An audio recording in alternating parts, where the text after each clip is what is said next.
Hey guys, welcome back to the channel. This is story about what if Naruto has the most powerful mana sealed in him part 1. Before I start, please do support for more amazing content and comments for part 2. Do consider to subscribe my channel and share my video to your friends and check out the description as well. Let's start the video. Maybe the gods hated him. There was no other explanation. It was already the third time, Uzumaki Naruto thought darkly, as he looked towards the proud parents who had come and celebrated their children's graduation from the ninja academy. It would be a joyous occasion, especially from the civilian hopefuls who would have their children help the family earn money by taking on missions. Plus the demon didn't graduate. Naruto snorted. He could feel those cold eyes on him again. The adults would whisper, away from the blonde and away from their children, look at him. Yeah, it's a good thing he didn't graduate. Imagine him, the demon. Hush. It's illegal. No one can hear us anyway. However, Naruto did. For some reason, the wind would come and carry their inaudible whispers to him. Maybe the gods really didn't like him. Bad enough to have their eyes stare at him coldly. Did he have to hear every insult they whispered to him? He breathed a sigh. The old man Hokage will probably make him attend the academy for another year. He would be looking at him with a small smile, telling him that everything would be okay, even though Naruto knew the old man would be sorely disappointed. Sakura would go on leaving him behind. Goodbye, his first love. He'll never forget her hair like cherry blossoms flapping with the wind, her very big and sexy forehead, the fire of her anger as her hand closed would touch his face with enough force to crumble a wall. She would always linger in his heart. On the plus side, he won't have to see that dark-haired brooding bastard's face for a while. The wind blew a gentle breeze on his left cheek, prompting him to look. A man, the assistant homeroom teacher, Mizuki, if Naruto remembered correctly. He had a slight smile on his face. His eyes looked towards Naruto's with a slight glint. The wind shuddered. Naruto could feel the air turn cold. What was the man doing here? Naruto, the teacher called. Yeah? Naruto asked, stiff. Do you want to graduate? Mizuki asked. The wind turned again, but Naruto chose to ignore it for now. Mizuki's had gotten his attention. What do you mean? Naruto asked. Well, there's a makeup quiz, which I think is perfect for you. Naruto took it back. Maybe the gods did like him after all. The third Hokage looked at the spectacle in front of him. The image registered to his brain, and his brain responded by storing that said image as fast as possible to his brain cells, which meant pumping more blood to it in quick succession. What followed afterwards was the natural response when after the image was quickly recorded the blood had to rush out of the brain, and the fastest way was through the nose. Naruto grinned as the old man, like a rocket, launched backwards as the blood spurted out of his nose like a fireman's hose. That was pretty easy, but then again, this was a test. He'd be sure to thank the old man when the whole thing was done. After all, the Hokage is a busy occupation, yet even with the ramen lunches, weekly visits, he still had time to help Naruto out during his makeup quiz. Now where did Mizuki-sensei say where the scroll was? Looking around, Naruto was impressed by the amount of scrolls of various sizes present. Other than the public library, which was certainly much bigger, the quality of the scrolls was much better here. The place was cleaned well. The scrolls looked well preserved too. For a few minutes, the blonde Uzumaki couldn't help but admire the look of the place. So much knowledge. The wind blew his cheek. Shaking his head, Naruto realized he was wasting time. Now, Mizuki described the scroll as big, maybe as big as he was, supposedly. The blonde stopped the urge to snort in disbelief, and yet there it was, 2 scrolls that were as big as he was. Which one though? Naruto thought. Mizuki didn't say any specifics, just said it was his size, and quite thick. For a moment, he wondered which to take when the wind came and whispered to him again, pointing towards the scroll nearer the window, where the third Hokage had landed, still unconscious. Grabbing that one, he quickly made his exit, laughing, and the wind laughing with him. Jumping outside the tower, he immediately went from tree to tree, slightly celebrating on the coup. He was finally going to graduate. Gaining good distance, deep in the forest, Naruto finally arrived at the meeting area, near an abandoned shack where Mizuki told him they would meet. From here on, he would now try to master one jutsu from the scroll, show it to his teacher, and earn his forehead protector. Humming a happy tune, Uzumaki Naruto sat down smiling, happy as he wondered what kind of special jutsus would await him as he opened the scroll, unrolling it as he read the first words that appeared. A beginner's guide to alchemy. Alchemy, Naruto grinned. So cool. So, wait. What is alchemy? Unrolling more portions of the scroll, his eyes scanned the text. It was odd Naruto wasn't exactly the scroll type of guy. He never really listened to history, or theoretical applications of ninjutsus, which consisted of hand seal formations and its effects on chakra. He would either skip those classes altogether, or just sleep like good old Shikamaru, but even then, he could not for the life of him remember anything about alchemy. From what he could understand, alchemy was something akin to cooking. There were some recipes for certain stuff, plus there were even numbers. Oh gods, numbers. Naruto thought he escaped them after graduating from math last year, and statistics. The more he scanned, the more and more he realized something. There were no jutsus. Bah! Boring! Naruto shouted, utterly disappointed. What the hell, did he get the wrong scroll or something? Sheesh, after all that work, and then he panicked when he realized that what he had at hand was not what he needed to pass. Kyuso! He cursed, realizing he must have gotten the wrong scroll. He was about to roll it back again when he felt something inside of him tremble. Looking up, Naruto watched his surroundings. The wind was still with him apparently, but something else was at work. Keep reading. The blonde jumped up as he heard the voice. Unlike the wind, this one was clear and understandable. Who's that? Naruto asked, grabbing his kunai out. The wind blew slightly, surrounding him as if to protect him, but he could also feel its confusion. There was no one here. Keep reading the scroll, brat. Why? Naruto could only ask. There was nothing in this scroll but some food recipes. He had no use for such things. Don't you crave for attention? Don't you wish for acknowledgement? This is your chance, the art of alchemy. Used by the age of the ancients, passed down, obscured to non-existence except for a chosen few like you Uzumakis. That got his attention. Uzumakis practiced this stuff? Even better, they actually existed? All his life, Naruto thought the name was just given to him. He was an orphan, and no one, not even the old man Hokage, seemed to know much about his parents. Moreover, at Konoha, blondes were pretty rare. The only blonde family he had seen was Ino's, and even then, they had specialty techniques. He was pretty much glad to find out that his family had some as well, though he had no idea what it was. It must have been pretty boring if all the Uzumakis could do was cook. Fool! Naruto jumped up, surprised as he heard the voice scream at him. Alchemy is nothing like the simplistic act of cooking. It is a marriage of science and magic in an effort to create the ultimate material. It is coveted for being able to turn seemingly simple products into effective medicines, weapons, armor, and items that make life for you puny humans easier. For an Uzumaki, you're the dumbest one in history. Hey! Naruto shouted, looking around again. What the heck was the voice's problem? Sure, he wasn't book smart like his dear Sakura-chan, but that didn't mean he needed to take that from some. Who was the voice anyways? I am the Manna of Chaos. The ultimate being. Be thankful that I am speaking to someone as lowly as you, puny brat, for I would never waste my time with you otherwise. Be thankful that a grand being like me is speaking to such an unworthy little boy. Then shut it! Naruto shouted, his anger now overflowing in his system. The voice was now laughing, mockingly at him. What was its problem anyways? Manna of Chaos? What was Manna anyways? You just read about Manna in the scroll.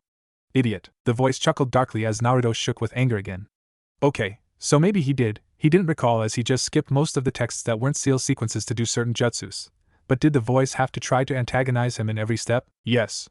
Moron, I'm going to shut your damn eye. Naruto! The blonde could only jump in surprise when Iruka appeared in front of him, looking at him with a very annoyed expression. Oops. You found me. Naruto scratched the back part of his head. Naruto, Iruka growled softly.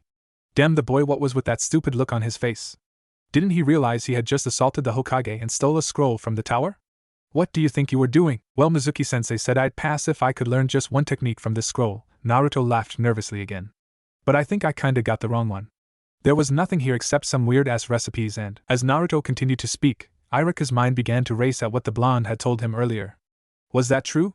Did Mizuki, the one who had called his attention to this in the first place, knocking the door of his apartment in the middle of the night, saying Naruto had gone and stole the forbidden scroll? If what Naruto said was true, then killing intent. Automatically, Iruka shoved the surprised Naruto out of the way as multiple shuriken and kunai flew towards their direction, groaning as the sharp metal hit his shoulder. Iruka had been able to parry the others away with his own kunai, which he drew the moment the killing intent had washed over him. Naruto was on the ground, shocked for a moment. He had almost complained the moment Iruka had tried and pushed him down, but that died down when his teacher's blood got to his face. His eyes traveled towards Iruka's shoulder, where an offending kunai had lodged itself, piercing his skin and profusely bleeding. What the hell was going on? Who's there? Naruto stuttered, looking around. There was an eerie laugh hanging on the air. Evil. Hateful. Seeing no one, he had to ask again, who's there? My, Iruka, how very noble of you. The trees. Naruto's eyes quickly abandoned the ground, and looked up. His eyes widened as he realized who it was. Mizuki-sensei. The blonde looked at the fully armed Chunin with shock. What the hell is going on? Why are you attacking Iruka-sensei? Mizuki could only grin. He had so much to tell him. You are the nine-tailed demon fox, the line had repeated over and over his head many times. It made so much sense, the reason why his birth date coincided with the celebration of Kyuubi's demise, the reason why the villagers seemed to look at him funnily, their whispers, their icy and hateful eyes. Iruka. Naruto looked at the man. Iruka's parents were killed by him. The man must have hated him so much. No wonder he was so angry with him when he caught him doing pranks, or when he was sleeping in class, or screwed up a jutsu. Iruka was like everyone else, he hated him. I was right. You are a moron. Naruto's head snapped back as the voice once again entered his senses. He looked around again, seeing if anyone else was there, but the only one he saw was Irika's face as he appeared in front of him, and a very wet thudding sound followed. Knocked off his feet, the blonde could only feel the wetness in his cheeks as Irika looked at him from above, crying. He spoke warm words, though Naruto couldn't hear them. All his attention was focused on the older man's eyes. They were caring, even in tears. Yes. The harsh voice was right. Naruto was being a moron. He couldn't respond to that. Che, using your own body to protect that demon? Irika, you gotten soft, Mizuki declared, smirking. You know, this could have gone easier. All you had to do was stand back, let me take his life, and everything would have been over. After all, it's not him you want to protect. It's just that scroll he has on his back. Irika could only mumble, now on his knees while his left arm was trying to move Naruto away. The boy did so, frozen, somewhat shocked. The older man could only give him a reassuring smile. What was that? Mizuki asked. I didn't catch you there. I said shut up. Irika shouted as he grabbed the offending oversized shuriken on his back with his right hand as he stood up. Twirling it perfectly, he flicked his wrist along with his waist and threw the shuriken back at the other man, who dodged it easily. Pathetic. Your body movement lacked and made that throw weak. Mizuki laughed as Irika went down after the throw, the injury finally getting to him. Why even go to such lengths to protect him? You know who he is. Yeah, I know who he is, Irika growled darkly, his eyes meeting Mizuki's. Then why are you defending the Kyuubi? Kyuubi? Irika chuckled, his eyes never wavering. I don't see him anywhere. Behind me is Uzumaki Naruto. A hard-working student. He paused. One of my best. Naruto looked at his teacher with some awe and respect. The man cried for him. He bled for him. And now Naruto closed his eyes as his own tears formed. The man was the first one, other than the Hokage, to accept him as he was. The feeling of joy was indescribable. And now you get sappy. Naruto ignored the voice. He knew what he had to do.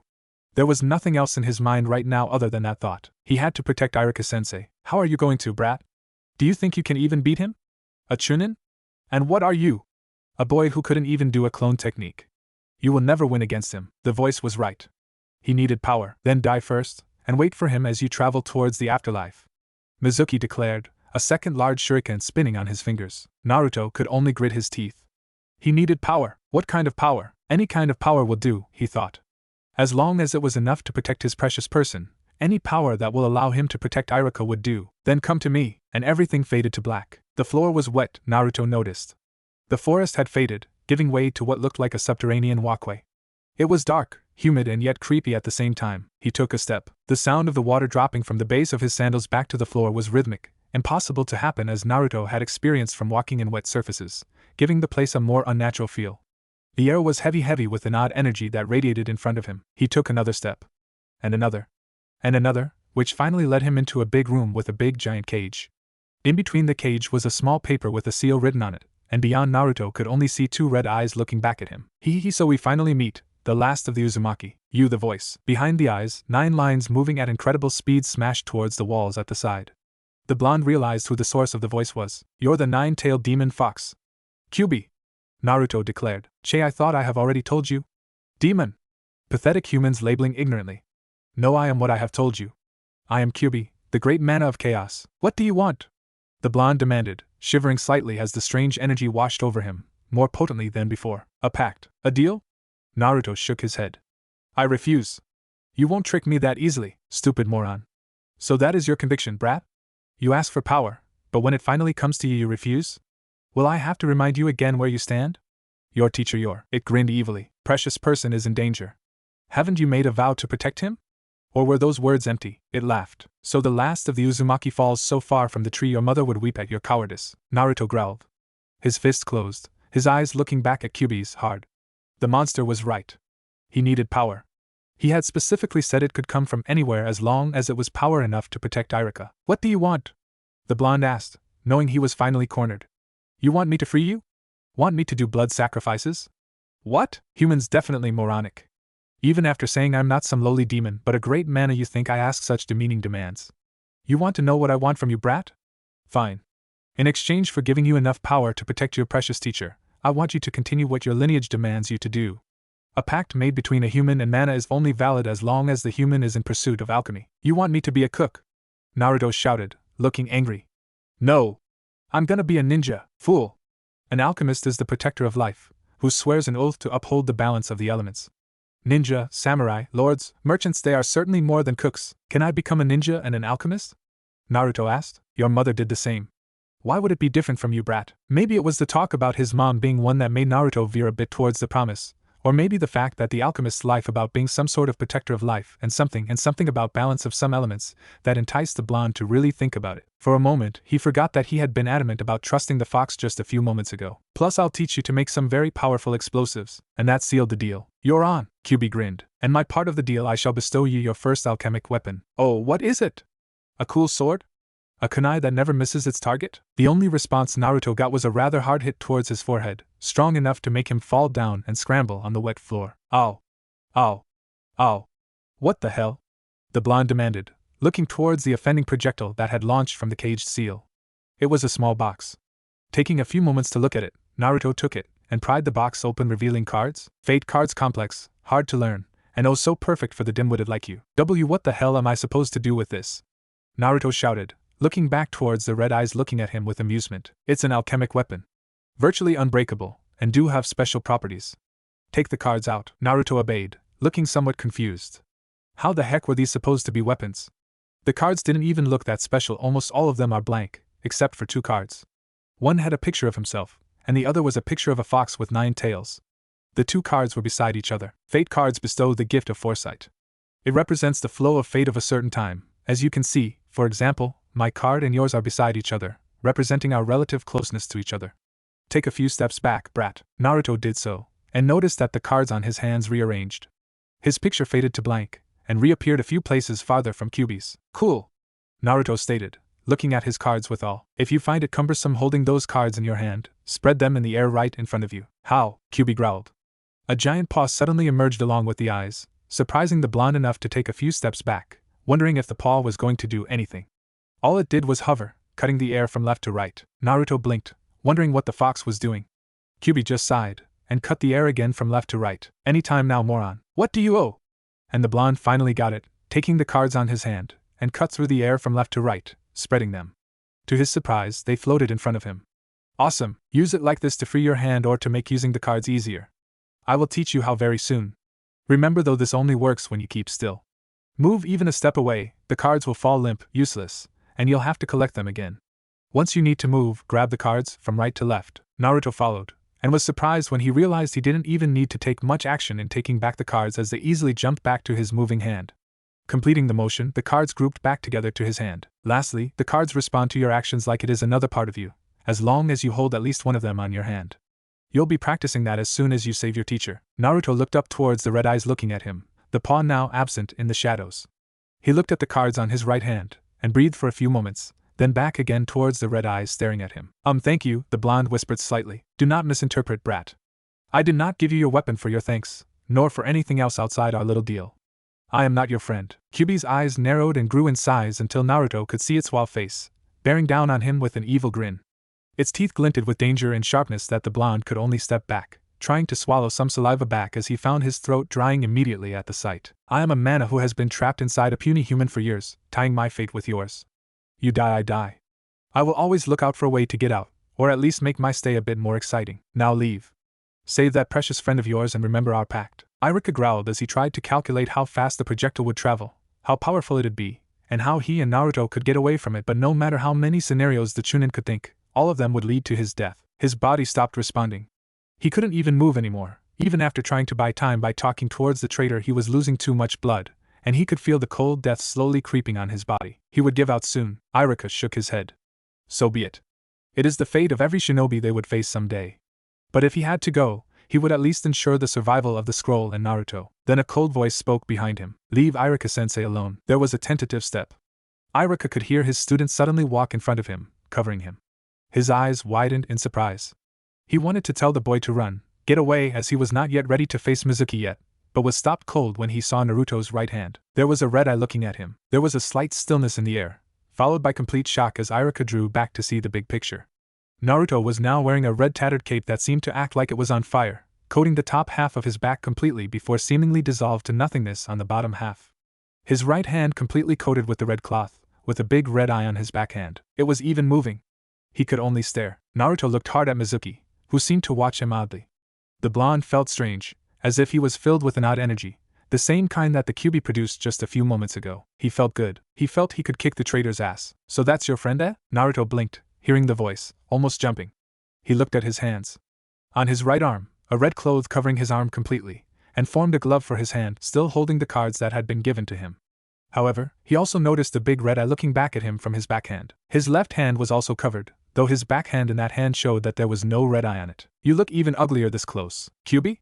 Was the eye QB's? No, it is the Easter Bunny's.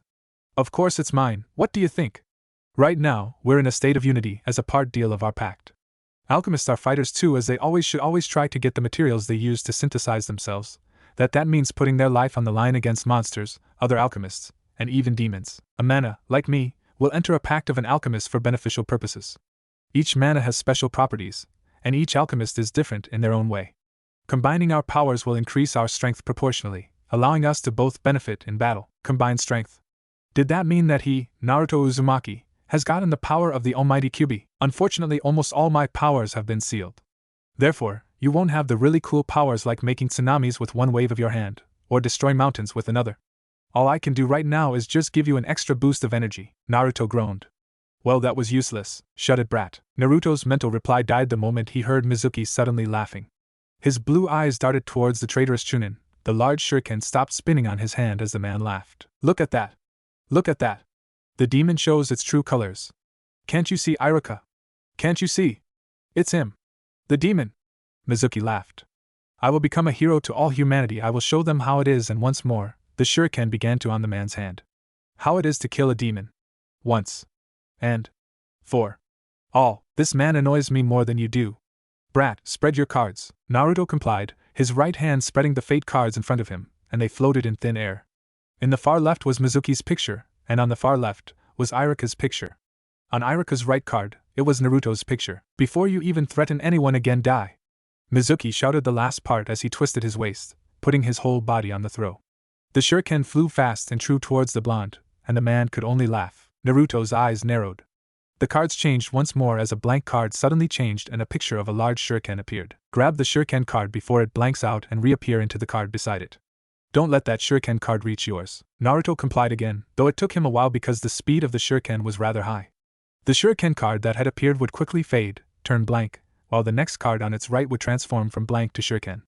In motion, it looked like the card was flipping towards the right, moving, instead of transforming. In a rare instance of brilliance, Uzumaki Naruto just waited for a blank card in between his card and Mizuki's, and just grabbed that as it transformed. The effect was immediate.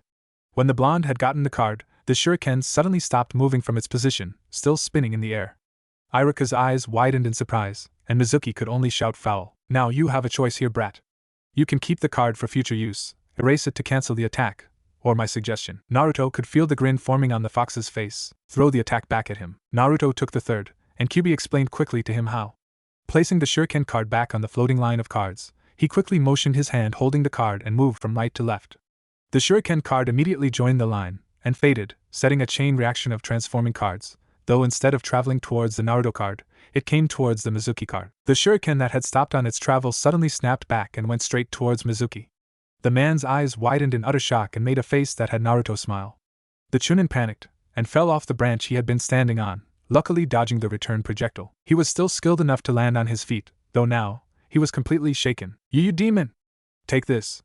Mizuki shouted, throwing kunais towards the blonde boy, and dashed forward at the same time. Take the kunai card that appear, and instead of throwing it back, put forth a bit of my energy to erase them, and ready your cards for close combat. Naruto could only nod, very impressed as Kyuubi accurately began to read the tide of battle, and followed without complaint.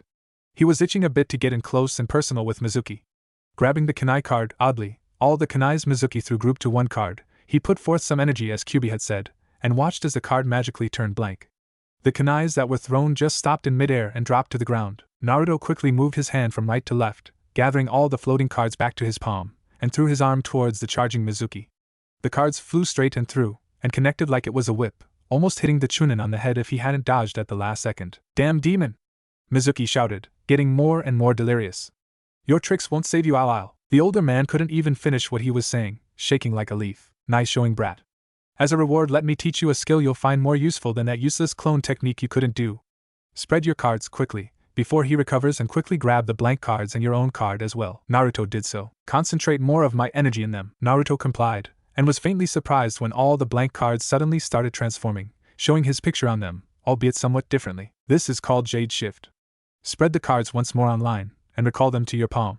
Then kick his ass. The blonde did so, and when he had recalled the deck back to his hand, he was suddenly surprised the forest suddenly shimmered as clones of Naruto popped out of nowhere. Iruka's eyes widened. Judging by the shadows that were present in each clone, he realized that each Naruto had an actual physical body. It was eerily similar to the more advanced clone technique that Naruto had failed to perform earlier. The blonde just smiled as he realized he now had at least more than a handful of helping hands, each of them with the same thought on their heads. Cracking their fingers as they closed their fists, they stared straight into Mizuki, who only looked at all the Narutos in shock. Payback time, Mizuki team! All the Narutos shouted as they all charged in and followed Kyuubi's last advice to kick his ass. And kick his ass they did, leaving the bloody traitor on the forest grounds, who kept moaning for mercy. Naruto looked towards Iruka, who was now lying on the forest grounds. The boy's blue eyes widened and rushed towards the teacher, sliding down beside him. Iruka-sensei! Iruka-sensei! Naruto shouted, shaking the man slightly. There was no response. Man lost too much blood.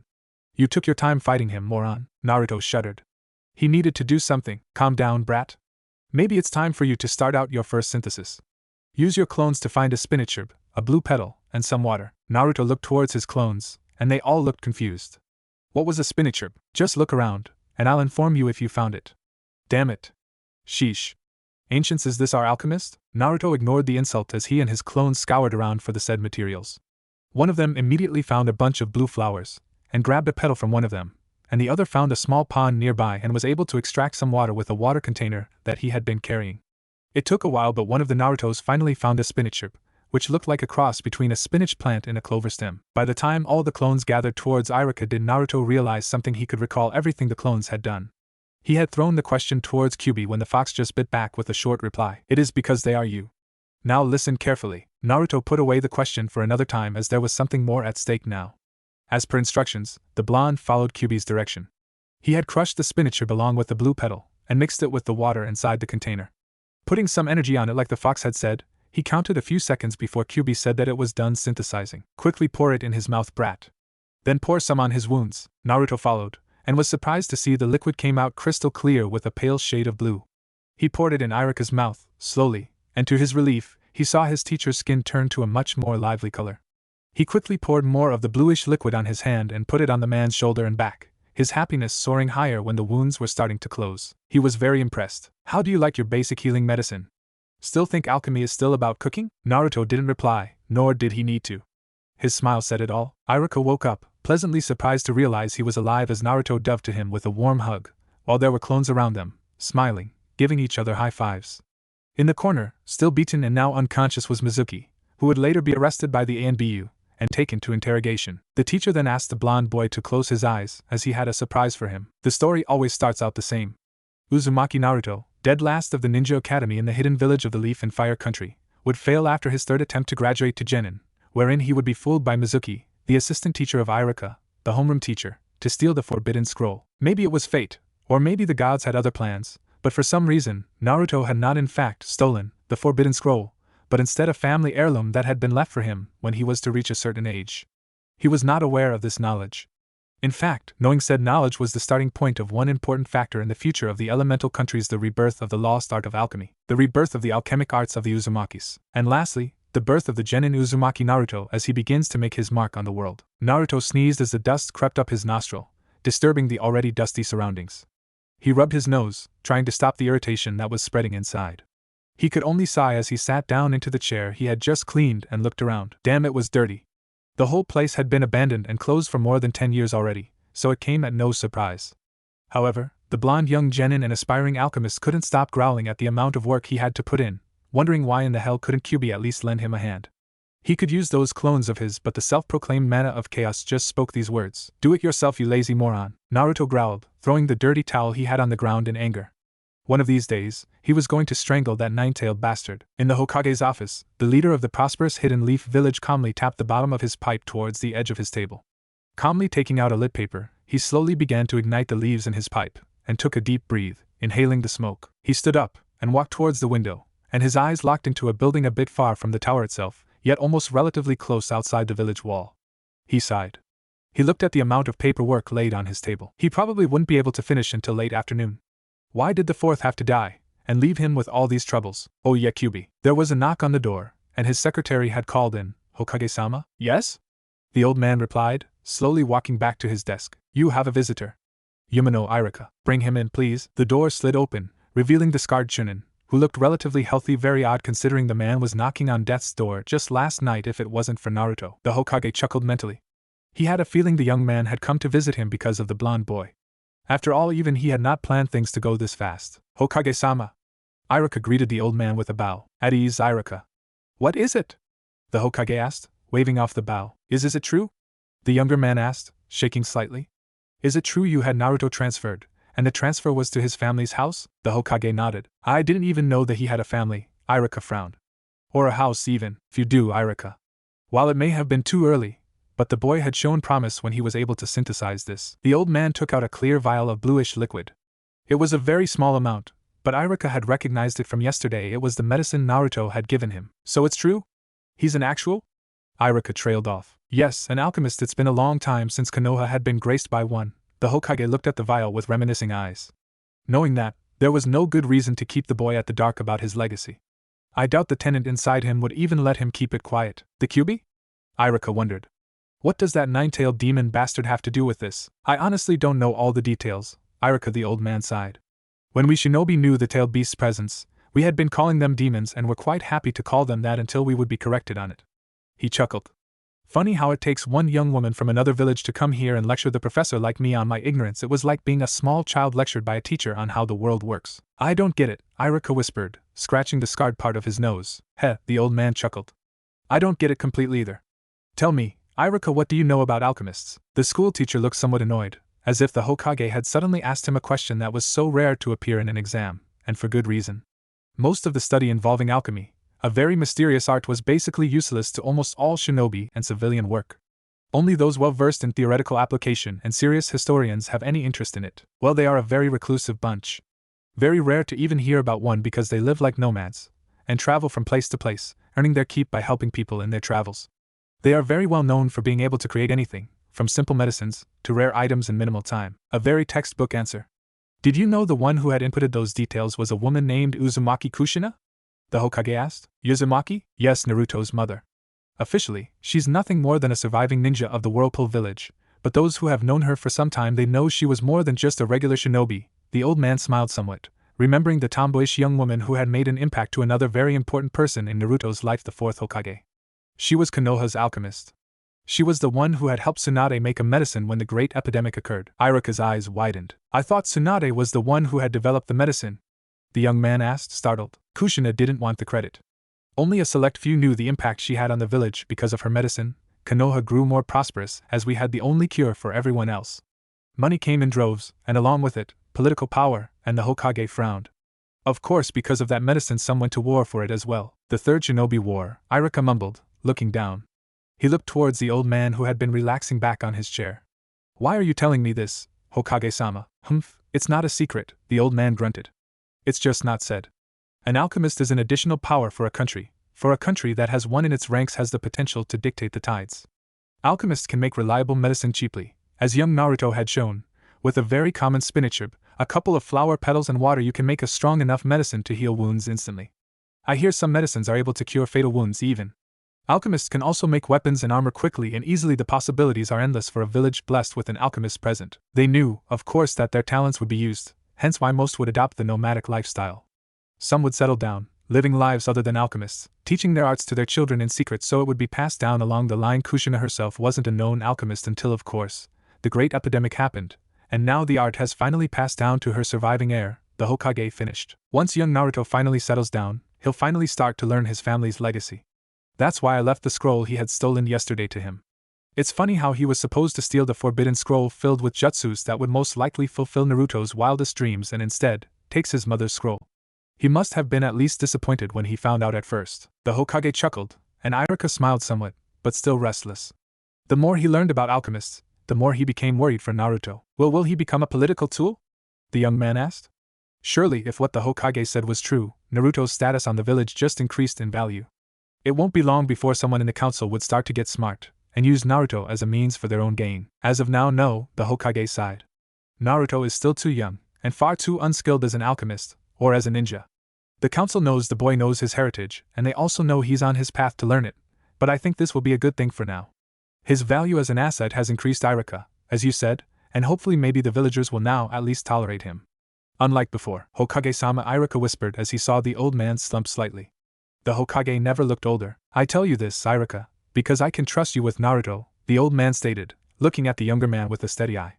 You value his friendship. You do not see him as a political tool, nor will you even abuse his friendship because of his skills. In some ways, he is now better off, but at the same time, the potential dangers he would encounter in the future have now exponentially increased. Alchemy is, as Kushina said, an art of the perfect marriage between science and magic, the Hokage continued, his voice now steady and cold. No one can just be an alchemist, even if they know the recipes to synthesize things. It takes special circumstances, and a lot of outside help to be one. Outside help? Irika asked. Like what? Manna, the Hokage stated, smiling towards the younger man. The elemental countries used to be full of them, but for some reason, they have been slowly dwindling in numbers. Kushina had told me once human beings were the cause, though she was never specific to a reason why. And right now Konoha has a new alchemist, albeit a learning one, so please protect him as much as you can. And be a person he can completely trust. Irika could only nod, slightly confused, as the Hokage dismissed him and went on his way. Not bad.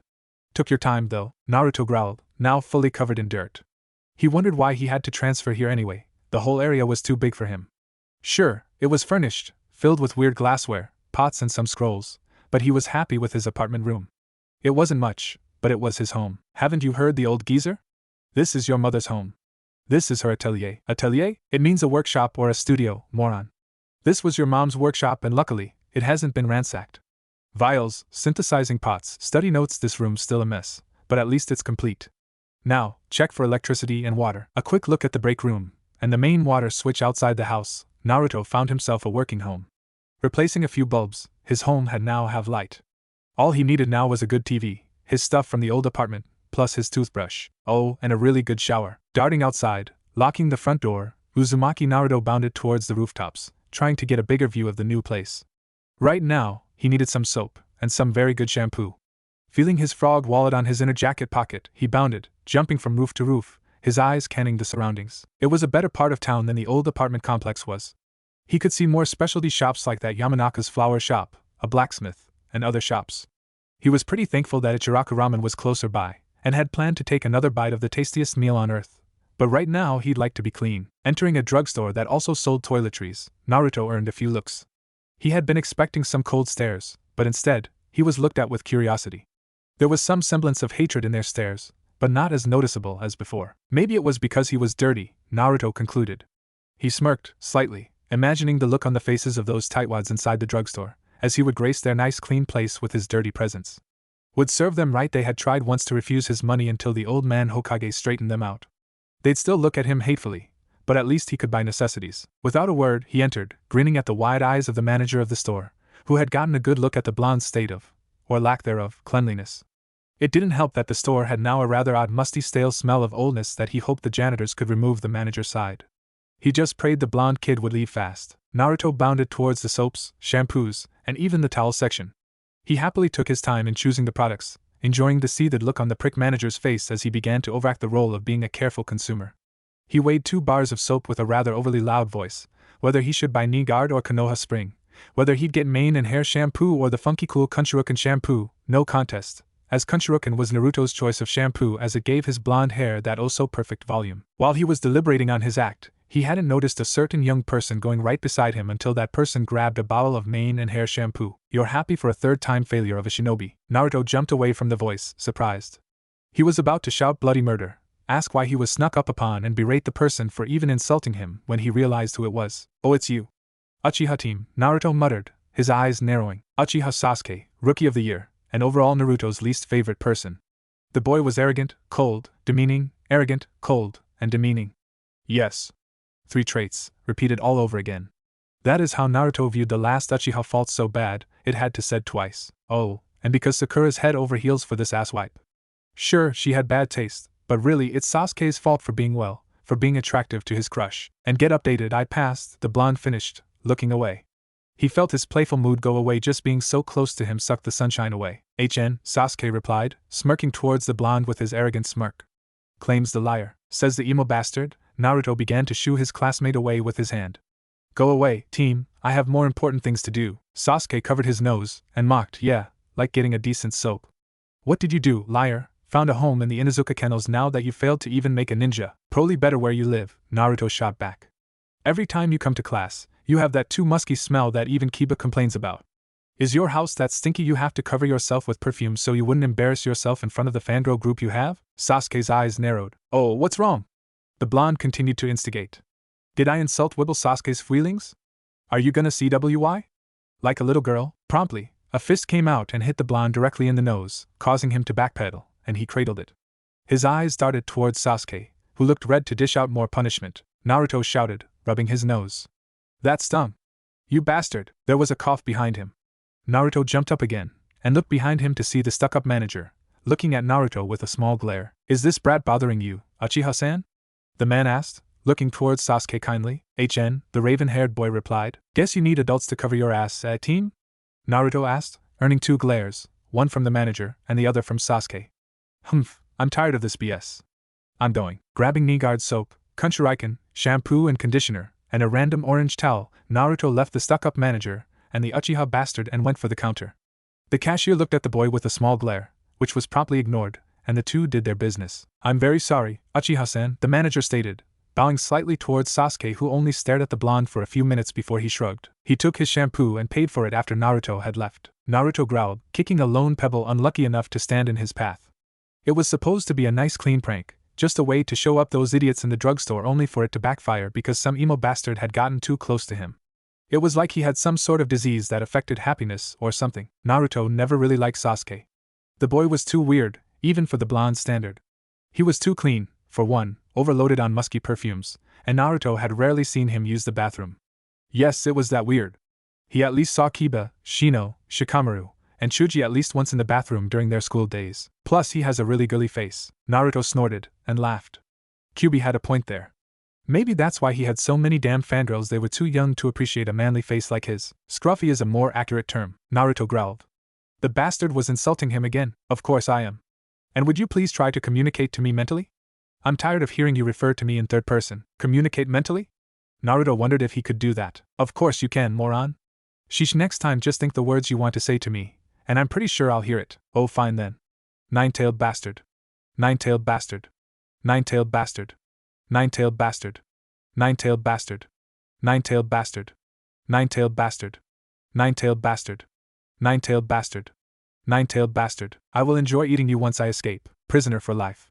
Great Manna of Chaos, slaved by the great Uzumaki. I really will enjoy eating you once I escape, you puny brat. So shut it before I tried to flood your thoughts with insults. Naruto chuckled, and stopped for a moment trying to antagonize the fox, his mind again curious about the nature of mana. He had reread the scroll, after the Hokage had given him permission to keep it. According to the scroll, mana were creatures of magic and nature, helped alchemists, and whatnot. He hadn't read much about the details, but you really ought to study, moron. You are now an alchemist partnered with the great Manna of Chaos. I won't have you dragging my name down the mud, the blonde snorted. He was sure the name of Kyubi had been dragged, buried, spat on by the mud of too many people here. Their hatred of him was living proof. Like I care about ignorant people. I do care though when you meet a fellow alchemist or worse, fellow monist, that they'd at least think my partner, forced upon my will, but still my partner, doesn't know the noble history of mana. I'd be a laughing stock. Naruto just rolled his eyes. Mana and their pride. Listen well, brat. Born through the ancients, we mana are the source of magic and the source of elements for science. We are the ones who have come forth to humans, giving our knowledge freely that subsequently gave birth to alchemy. And because of human greed that we mana have to. The Kyubi trailed off, growling. Naruto could hear the mana shuffle inside him, almost angry at his last outburst that the blonde didn't even push it. He just sighed, and went towards the rooftops, and began to jump back home to take a shower. Back at his new home, Naruto dashed straight to the bathroom, stripped his clothes, and began to clean himself anew. The knee-guard soap had a very neutral smell, yet it also boasted antibacterial properties to a near 100%. It was good against pimples, dirt, and smell. It wasn't long before the tile floor was flowing with brown water, but hey, it left his skin squeaky clean. Of course, his proud porcupine golden spikes were smothered with Kunshuriken shampoo and conditioner, and after a long nice hot shower, Naruto felt good once more. Wiping himself off with his new towel, he grabbed his spare clothes, although foregoing the jacket as he wanted to cool off. One of these days, moron, you need better clothes that suit your standing, Naruto sighed. Again with the orange lecture. Old man Hokage and Irika would never shut their mouth about it, but now, the Kyuubi as well? It's not about the color, brat. I need you to look dignified. You can wear pink for all I care, as long as it looks good on you. And don't go speaking to me in third person again, brat. Yeah, whatever Naruto thought. He looked towards the atelier for a moment, wondering what his future would hold. Kyuubi, what will happen next? I mean, what will happen to me now that I'm an alchemist and all? You asking me, brat? I'm a Manna, not some seer. Stupid human, what is it with you and your hatred for humans? Naruto asked, stemming from history since the ancients. If you knew how far human greed can go when it concerns power, you'd understand. I doubt it, though a moron like you would never understand. There was only one human being worth of respect, and that human's dead, long gone. Fine, Naruto growled, and dropped the subject for a moment, and then, suddenly, an idea popped on his head. Hey Kyuubi, if you hate humans that much, wanna help me embarrass the hell out of one completely? Prank, eh? Who and how? Uchiha Sasuke. And how well? Naruto could feel the fox grinning slightly as he laid out his plans. It wasn't long before the Manna agreed, and Naruto, after finally moving all of his stuff from the apartment back to his new place, began use the pots for the first time to synthesize something that would make his plan prank the greatest ever. Of course he had to get his stuff out of his old apartment first. Wasn't hard, his plants, and 2 boxes. One filled with his cup ramen, and the other his clothes. When that was done, he went on his way to play his prank. Sasuke wouldn't dare show his face when he was through with him. Uchiha Sasuke sighed as he preformed another taijutsu kata perfectly, and finished with shuriken and kunai, and hidden in between the throws was a very thin metallic wire he had been manipulating. By the time his practice ended, he finished off with a slight pull, completely cutting the head of the training dummy he had been practicing on. He suddenly looked up. He caught a present for just a second, but it was gone quickly. Relaxing, Sasuke retreated back to his house, and closed the door, locking it. He went for the windows, and closed them as well. Sighing, he removed his shirt, grabbed a few towels, and then removed the bandages he had placed on his upper chest area. Unknown to him, behind the couch, Naruto was hidden, his grin widening. On his hand was a disposable camera he had bought after finally moving all his stuff from the apartment to his new house, ready to be used. All he had to do was just wait until the time was right. Uchiha Sasuke sighed, removed his shorts and underwear, and crinkled his neck, and combed his hair slightly down with his hand. He went to the bathroom, and was about to open the tap of warm water to fill the tub when he noticed a very odd-looking sphere near the tub. Without warning, it blew up in a shrilling boom along with a blinding light. Retreating, Sasuke raised his arms, dropping the towel he had been holding, and tried to feel his way outside. Who was attacking him? His arms flailed around, trying to see if he'd anyone, and just growled, angry. Who are you? He shouted. His senses were coming back. His hearing first, and the first thing he heard was a clicking sound. Holy crap, Naruto muttered, his fingers absently clicking on the camera. Holy shit, the prank went perfectly. While the bastard was training, Naruto would sneak in with a newly synthesized flashbang to the bathroom. Waiting behind the couch, Naruto would wait until the bomb would ignite, and he would come out and take pictures of Sasuke, who most likely be naked. Everything went according to plan. Even the timing of the bomb was perfect. Uchiha Sasuke did come out naked. But that was the end of their perfect plan. Now, Naruto was looking at the naked Uchiha in complete shock. Naruto's and Kyuubi's reactions came from the fact that Uchiha Sasuke was actually a girl. The blonde's blue eyes stared at Sasuke's petite, her lean form as she punched the air, and her buttocks as she twisted her waist, an effort to put all her weight behind her punch. Slowly, she turned towards Naruto's direction, her ears perking up, and slowly, the blindness fading from her eyes. You should be running. Yeah, Naruto replied, not moving from his spot. Stop staring at her, and get the hell out of here. Sasuke's eyes blinked, everything becoming clear, and the first thing she saw was Naruto, staring at her with wide eyes, a camera in his hand, and his finger unconsciously tapping on the picture trigger. A small breeze of wind had Sasuke remembering she was naked. Her cheeks went red with embarrassment. Her arms covered her vital exposed areas, bending slightly. Her movements were not lost to Naruto, who saw everything happening in slow motion. His fingers still kept tapping the camera button, and his eyes focusing on the blushing cheeks, her pose as she hid her stuff as Naruto would say it, and her facial expressions. She was cute. Cute left the building though when her embarrassment suddenly turned to frightful justified female anger. It didn't help that Naruto just kept taking picture after picture, unmoving, grinning slightly like a complete moron as Kyuubi had said, and the worst part was the slight blood coming out of the blonde's nose. You pervert! She cried out, her hands going together, forming seals. Katon! And she took a deep breath. Gokaki no Jutsu. Naruto's little perverted smile vanished, and his eyes widened as a big ball of fire just traveled to his direction. Everyone outside jumped up as suddenly as the house where the great Uchiha Sasuke had exploded. No one noticed a figure running out, his orange pants on fire, as they were more concerned with the person inside of it. The last Uchiha surveyed her surroundings. Everything had been blackened by the blast, and she took a mild concussion, her body now covered with some soot. Her eyes went towards the floor, where the camera Naruto had been carrying to take pictures of her. The blonde had dropped it. The found out to be female Uchiha's eyes went murderous. She picked it up, and with her bare hands, crushed the flimsy carton housing of the disposable camera. She was going to kill Uzumaki Naruto. Holy crap, holy crap, holy crap. Naruto panted, running like the hellhounds were after him. He had dashed towards the alley, and took random lefts and rights, hoping to hell the Uchiha wouldn't follow him. That was one damn powerful attack. If it had hit him directly, Naruto knew he'd been shish kebab. Barbecued. Spinning around a spitfire. Baked. Plus Uchiha Sasuke was a she. What the hell? Was it true? Maybe it was some illusion, like that Genjiji that the old man was talking about. Genjutsu. Huh. It was a Genjiji? Genjutsu. Damn it, brat, keep your head straight. And no. That was no Genjutsu. The last of that cursed Uchiha clan came out to be missing the Y. The Y. What's that? Read on genetics or reproduction, brat, it just means she's a total she. Oh gods, this can't be true, this can't be true, this can't be true. Naruto kept repeating those thoughts in his head, struggling to get his bearings. For a moment, he felt Kyuubi's presence vanish from his mind, and then, a familiar wind blew slightly all over his body. The feeling was warm and calming. The blonde could only breathe out the breath he had unconsciously kept and relaxed. I need to go home, Naruto whispered almost inaudibly. I need to sleep. The wind guided him home. The third Hokage smiled. The paperwork was all done. Even better, from what the ANBU could report, Naruto had finally finished moving to his new home just a few hours ago. The old man dismissed the ANBU and told them to take a break. It had been a productive day.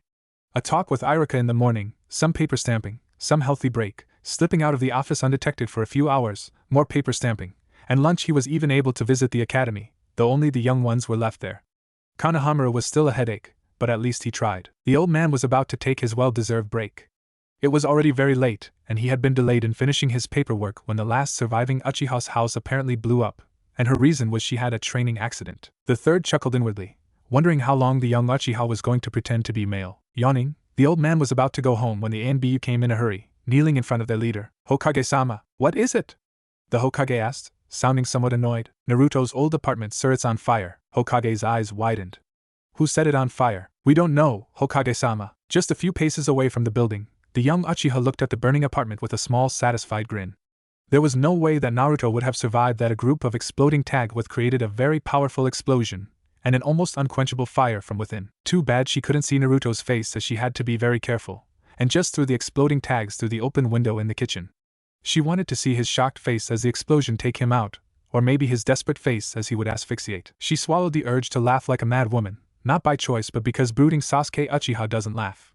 He only grunts. Plus the laugh could give her away, it was rather high-pitched. So, imagine her surprise, when after 2 days of trying to kill the blonde pervert, she would find him again in the academy, before the team arrangements were called, sleeping peacefully on top of a desk. Very much alive as the day she had planned to burn him to dust, he was sleeping away in his new home. And so the story continues, as Irika and the rest of the class would wonder why their normally stoic Uchiha Sasuke was now sporting a fake and forced grin, and a large, very large, twitch on his forehead as he took his seat beside the blonde Uzumaki with only a singular thought repeating all through her head. I'm going to kill you, you blonde pervert. Again.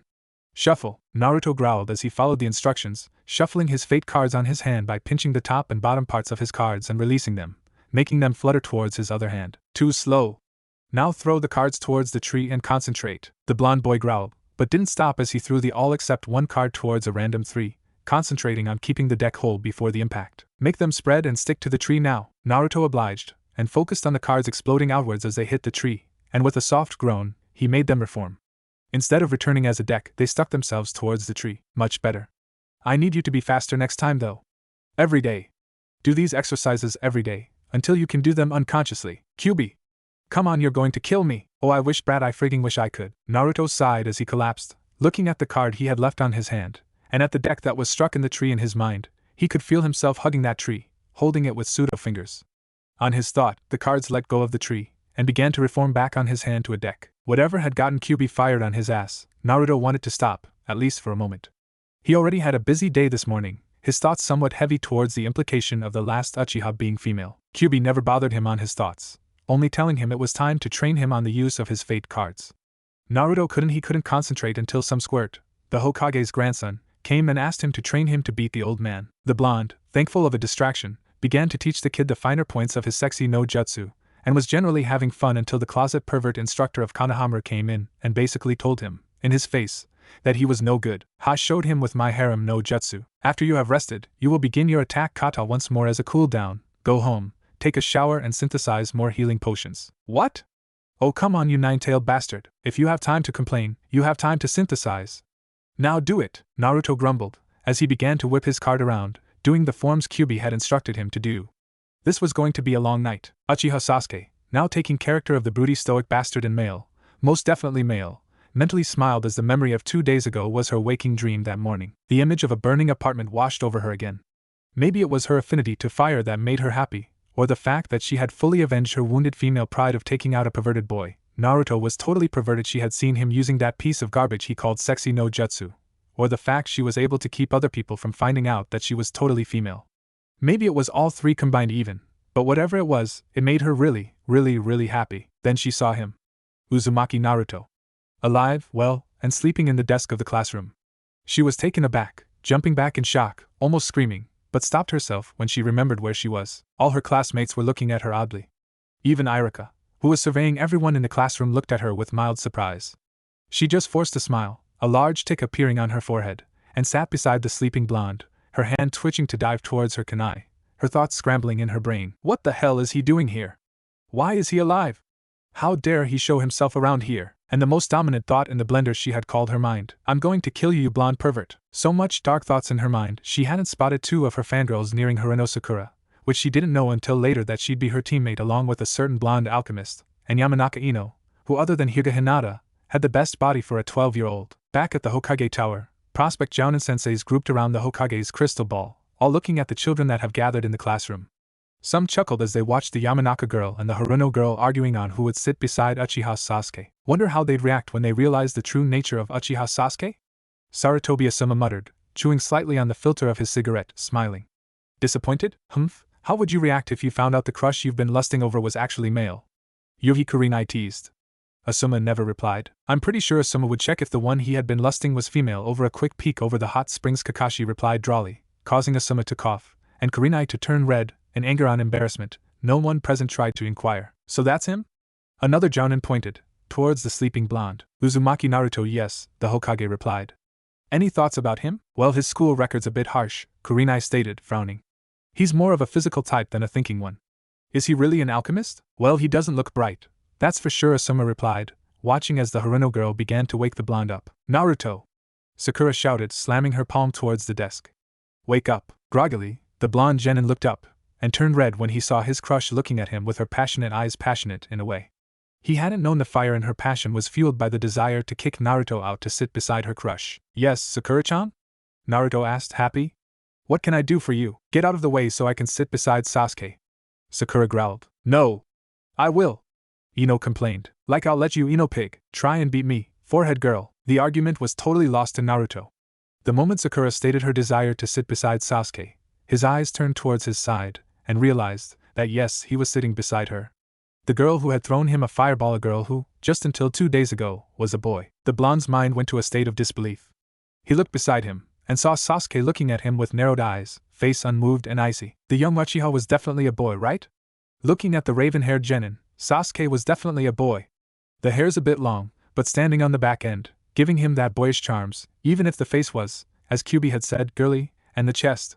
The chest was flat.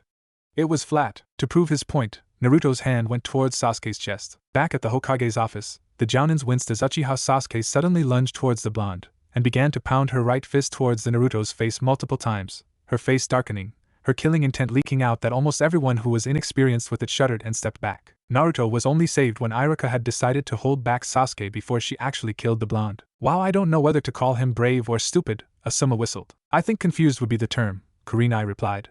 I mean, he doesn't know, does he? I'd call him very brave if he did know, which I doubt, Kakashi giggled, and opened his orange book to read. It's gonna be fun to see them together in a team, that is, if they pass. Kurinai looked at Kakashi darkly. Don't start playing matchmaker, Hataki. Of course not, don't want to take your job, Kakashi replied easily, ignoring the young Jounin's reaction. He just giggled as he read another passage. Now Team 6 Irika looked back towards Naruto, who looked like he had taken a gang of thieves and came out of the confrontation without any luck. Beside him was Hirono Sakura, who was happy to sit beside Sasuke. Naruto was glad not to be beside the scary girl who had beaten him to bloody pulp, and the raven-haired genin looked highly annoyed at being stopped from delivering her divine retribution. Team 7 Haruno Sakura, Irika called. Uzumaki Naruto. Yes. Naruto thought, raising his arms. No. Sakura thought, her head down. She was stopped with the blonde irritant, and Uchiha Sasuke. Yes. Sakura raised her arms, in victory. Love wins. No. Naruto was taken aback. He was teamed up with a psycho girl. Sasuke's eyes narrowed, her lips forming a small, yet very evil smile. Oh yes, divine retribution is coming, she chuckled. Of course, as she was playing her character, it came out as a snort. And that covers all the teams, the Chunin declared, smiling. Now everyone wait until your Jounin-sensei will come to pick you up, and remember now that you are Genin, you, Irika-sensei. Irika-sensei. Naruto shouted, cutting off the man as he was about to give a speech of the importance of their life as a ninja for Konoha. Irika growled. What is it, Naruto? Change my team. Put me anywhere else. Away from the psycho girl, at least, Naruto thought in desperation. Naruto, the teams were designed in a way that it'd be balanced. Sasuke is the top of the class. You, on the other hand, were dead last. Everyone laughed, began jeering towards Naruto, calling the blonde dead last. Instead of anger, the blonde looked torn instead, ignoring everyone teasing him. He boldly looked towards his teammates, Sakura, still out of it, hearing she was with her crush, while Sasuke looked at him with a small smile. They got the dead part right, at least she smirked. Naruto, as slow as he was, got the hint, evident at the fact that a few moments later as he disappeared as Irika called for a break. He claimed he had stomach troubles. Uchiha Sasuke didn't buy it, and would chase after him claiming she needed some Pocky. Irika, for a moment, wondered why Uchiha Sasuke just gave such a cockamamie reason to rush out. Holy crap, holy crap, holy crap, Naruto thought as he felt a spike of killing intent aimed at him. He knew who was behind him, so he ran faster, turning towards the corner in the corridor, and jumped out an open window. For a fleeting moment, the wind returned to his face, comforting, reassuring. The blonde smiled, and spread his arms as he was in the air, relishing the feel of the wind before he readied his body and landed cleanly on the ground, and began to run. Just a few seconds later, Uchiha Sasuke had landed almost at the same spot where Naruto had, and slowly tried to feel the surroundings. She felt 5 presences, so she concentrated on the one moving away, and locked onto that. Then her hunt began. Rushing past a few trees, she stealthily crept ahead, trying to lock on her moving target. It was hard. She tried to predict the course he'd take, going ahead to cut him off only for him to take a different route. This pattern repeated itself over and over. The young Uchiha sighed, as she found herself getting angrier as she was forced to keep the chase. It wasn't long before she found herself with her other teammate, Haruno Sakura, who upon spotting her, waved her hand and called her in. Sasuke-kun! The pink-haired genin called, making the raven-haired genin groan. Oh, for the love of Sasuke, put on her stoic, brooding face, and faced the girl. Maybe she could make this confrontation short, and as painless as possible. Yes, Haruno-san? The Uchiha asked. I was wondering, since we were on the same team, Sakura began to mumble, looking down. I wonder if we could go to Have you seen Naruto? Sasuke asked, cutting the girl off before she could say the D word. Naruto? Sakura suddenly seemed to be put off. Why would you want to see him? I mean, all he does it bother you.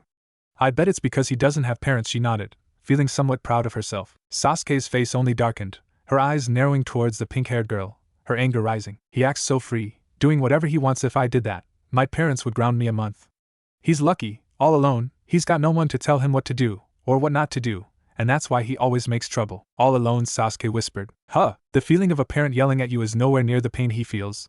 The raven-haired genin spoke softly, yet sharply, making Sakura confused. Well, what's wrong? You're annoying, Sasuke stated clearly and coldly, making the other girl flinch. Without another word, she left her there, continuing her search for the blonde-haired pervert. Naya ha ha ha. Naruto chuckled, exiting the bathroom. What a genius he was. For a moment then, he was so nervous trying to escape the psycho girl, who he knew was following him, but the wind guided him towards the safe spots until the girls seemed to give up the chase. He then spent the remainder of his time hidden in the only place where any girl would not enter the boys' bathroom. Of course, he also failed to remember that Uchiha Sasuke was at the top of her class for a reason, and she too came to the same conclusion, which was the reason why the first face that Naruto got to see the moment he had opened the door of the bathroom to exit was hers. GYH. Naruto shouted and immediately shut the door, and dove back inside only to be followed in by the person he was hiding from. Hey! Get out of here! This bathroom's for guys. GI. A shuriken lodged itself to the tile wall, very near Naruto's left cheek. The sudden intrusion of a sharp object near his person got the blonde to quiet down, if not turn to a rather unhealthy shade of blue. Listen here, you blonde pervert, Sasuke growled, putting as much killing intent as she could in a small space. Naruto's attention was on her. I'm not, ho? And I suppose taking pictures of my naked body is not a sign of perverseness? The Uchiha asked. No. It was supposed to be, a prank. Was gonna spread the photos around YK. Naruto gasped as another shuriken came at him, lodging between his groin, too close for comfort. It would have hit if he hadn't dodged the last second. Spread it around? Sasuke's eyes narrowed. You are just asking for a beating, aren't you? I'm sorry. The blonde pushed himself further back to the wall, hoping it'd swallow him up. The girl, she was too scary. People think I'm a guy, Sasuke growled, cracking her knuckles. I'd like to keep it that way, but it seems I have been found out. By a big-mouthed moron, no less. What to do? I'll keep quiet. I swear.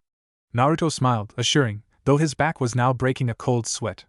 He knew how girls reacted when they were angry. He had felt Sakura's punches for a good while, but because of the power of love, one-sided love, he would endure it. However, a beating from the psycho girl? He'd die for sure. Make sure you do, she smirked. If not, I'll kill you. Naruto could only swallow. A few hours later, back in the classroom, Uchiha Sasuke, Haruno Sakura, and Uzumaki Naruto were still waiting for their Jounin sensei to come. Sakura looked a bit torn, if not uncomfortable around Sasuke, but she still chose to sit beside him and fawn over him with her eyes. He was the cutest boy she had ever laid her eyes on. Uchiha Sasuke looked at the pink-haired genin, taken aback a bit when her eyes were heart-shaped. That fangirl was taking the crush thing a bit too far, wasn't she? On the other hand, Sasuke looked towards her other teammate Naruto, who was sitting comfortably away from her. She smirked, patting herself mentally. She may have gone a bit too far, but that was alright with her. Naruto sweated somewhat. Was it him? Or could he feel her eyes on his back? He shivered. This was no good. He had escaped certain death, yes, but now, he knew, she'd always look at him, and if he as much did something to offend her. Make sure you do, if not I'll kill you. Damn it, the sensei's late, Naruto declared, standing up, and began to move around impatiently. Damn it, come here soon. Don't leave me alone with the psycho. Was his current train of thought, though. The blonde still felt her stare, so he did anything he could do to calm himself down, and that was planning a prank. It wasn't hard. The teacher was late, leaving him alone in a room with a crazy monster.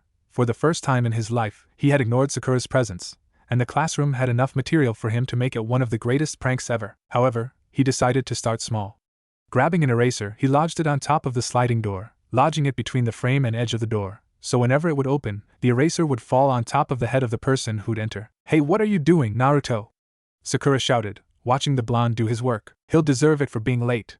Naruto grinned. Don't involve me, then. Sakura growled, looking away. Inside, though, she loved the idea. Sasuke only snorted. Like a jounin would fall for that. A hand appeared in the edge of the door, drawing breath of everyone in the room. They watched with fascination, wondering if Naruto's little prank succeed. Sasuke had doubted it, though, knowing how well skilled jounins are, though the other two members of Team 7 were hoping it would succeed. The eraser fell on silver hair, scattering white chalk particles to his hair. The rather dumbfounded look on the jounin's face got Naruto to laugh hard at his prank. Naya, ha ha ha. You fell for it? Seriously?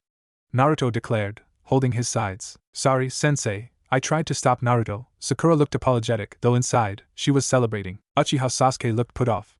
First, she had a pervert and an idiotic fangirl for teammates, and now, she had a very incompetent jounin who couldn't even dodge a falling eraser. Oh yeah, her ninja career is starting out all right, she thought sarcastically. Their jounin sensei, Kakashi, was looking at them, his eyes smiling. My first impression of you guys, well, I don't like you. Team 7 looked taken aback for different reasons. Naruto and Sakura wondered if the prank had gone too far, and Sasuke just realized she found someone more arrogant than her character. Meet me in the roof, Kakashi declared, before taking a step back, and closed the door, leaving the three genin to stare. Alright, Kakashi clasped his hands together, leaning back at the metal short fence on the roof, looking at his would-be students, his eyes still smiling. Let's introduce ourselves. How? Sakura asked. Well, the normal stuff. Likes, dislikes, hobbies, dreams, that kind of stuff, Kakashi explained. Why don't you introduce yourself first then? Naruto asked. Me, eh? The jounin had a pondering look. Well, I'm Hataka Kakashi. I have no reason to tell you my likes or dislikes. Dreams for the future, while I do have a lot of hobbies. The three mentally groaned. Seems they only got his name. You first, Blondie. Kakashi pointed towards Naruto. Alright. I'm Uzumaki Naruto. Naruto smirked, looking proud. I like ramen. More so if Iruka-sensei pays for it. I hate waiting 3 minutes for the cup ramen to be cooked and overbearing self-righteous bastards. Kyuubi inside growled, but didn't stay to reply. Sasuke's eyes narrowed. Was Naruto talking about her? My dream is to be Hokage, and have the people acknowledge my existence. And will continue my mom's legacy as well. Sakura looked up at that. Naruto knew his mother? That was rather new, but then again, he never did talk much about his past. He always had that stupid smile plastered on his face. Sasuke looked surprised as well, sharing the same reason with Sakura. Kakashi though looked thoughtful. The Hokage had told him about Naruto's skills in alchemy. My hobbies are, well, pranks, I guess, but I'm also getting the hang of training, and I want to learn to synthesize more stuff. Synthesize? Making more stuff? The Uchiha, though, wondering. She never really saw Naruto as a maker of anything, except pranks. Alright, you next, Kakashi pointed towards Sasuke. She mentally sighed, and put on her front. My name's Uchiha Sasuke, she drawled. I have many things I dislike, and I really don't like anything. As for my dream, well, I call it an ambition. I want to rebuild my clan and kill a certain man. I knew it, Kakashi thought. She's talking about me, isn't she? Naruto shivered, moving a few more spaces away. And the girl, the Jounin stated, after Sasuke stopped speaking. My name is Haruno Sakura, what I like is the person I like is, she giggled, looking towards the raven-haired genin. Sasuke mentally groaned. Kakashi just rolled his eyes. And I plan to marry oh yeah. She paused, and began to gather her thoughts. Oh, and I hate Pig. I know girls at her age think more of love than living as a ninja, but this is a bit extreme. Kakashi sighed, and looked towards his would-be students brightly. Good for introductions, the Jounin nodded, sitting on the small fence. Now tomorrow, we're going to start our new duties. Alright. What kind? Naruto enthusiastically asked. First, something between the four of us, Kakashi declared. He looked over the genin who were anxiously awaiting his next words. The Jounin sensei began to smirk. They were going to love this. Survival training. Well, don't be late tomorrow and don't eat breakfast. The Jounin looked at the three young genin seriously, or you'll throw up. Kakashi giggled, seeing the rather sick look on all the young faces as he left. Naruto was more affected, his face stuck in a state of shock, his mouth was wide open, and his face was white as snow. Maybe it hit him harder than the two because he was a last-minute graduate.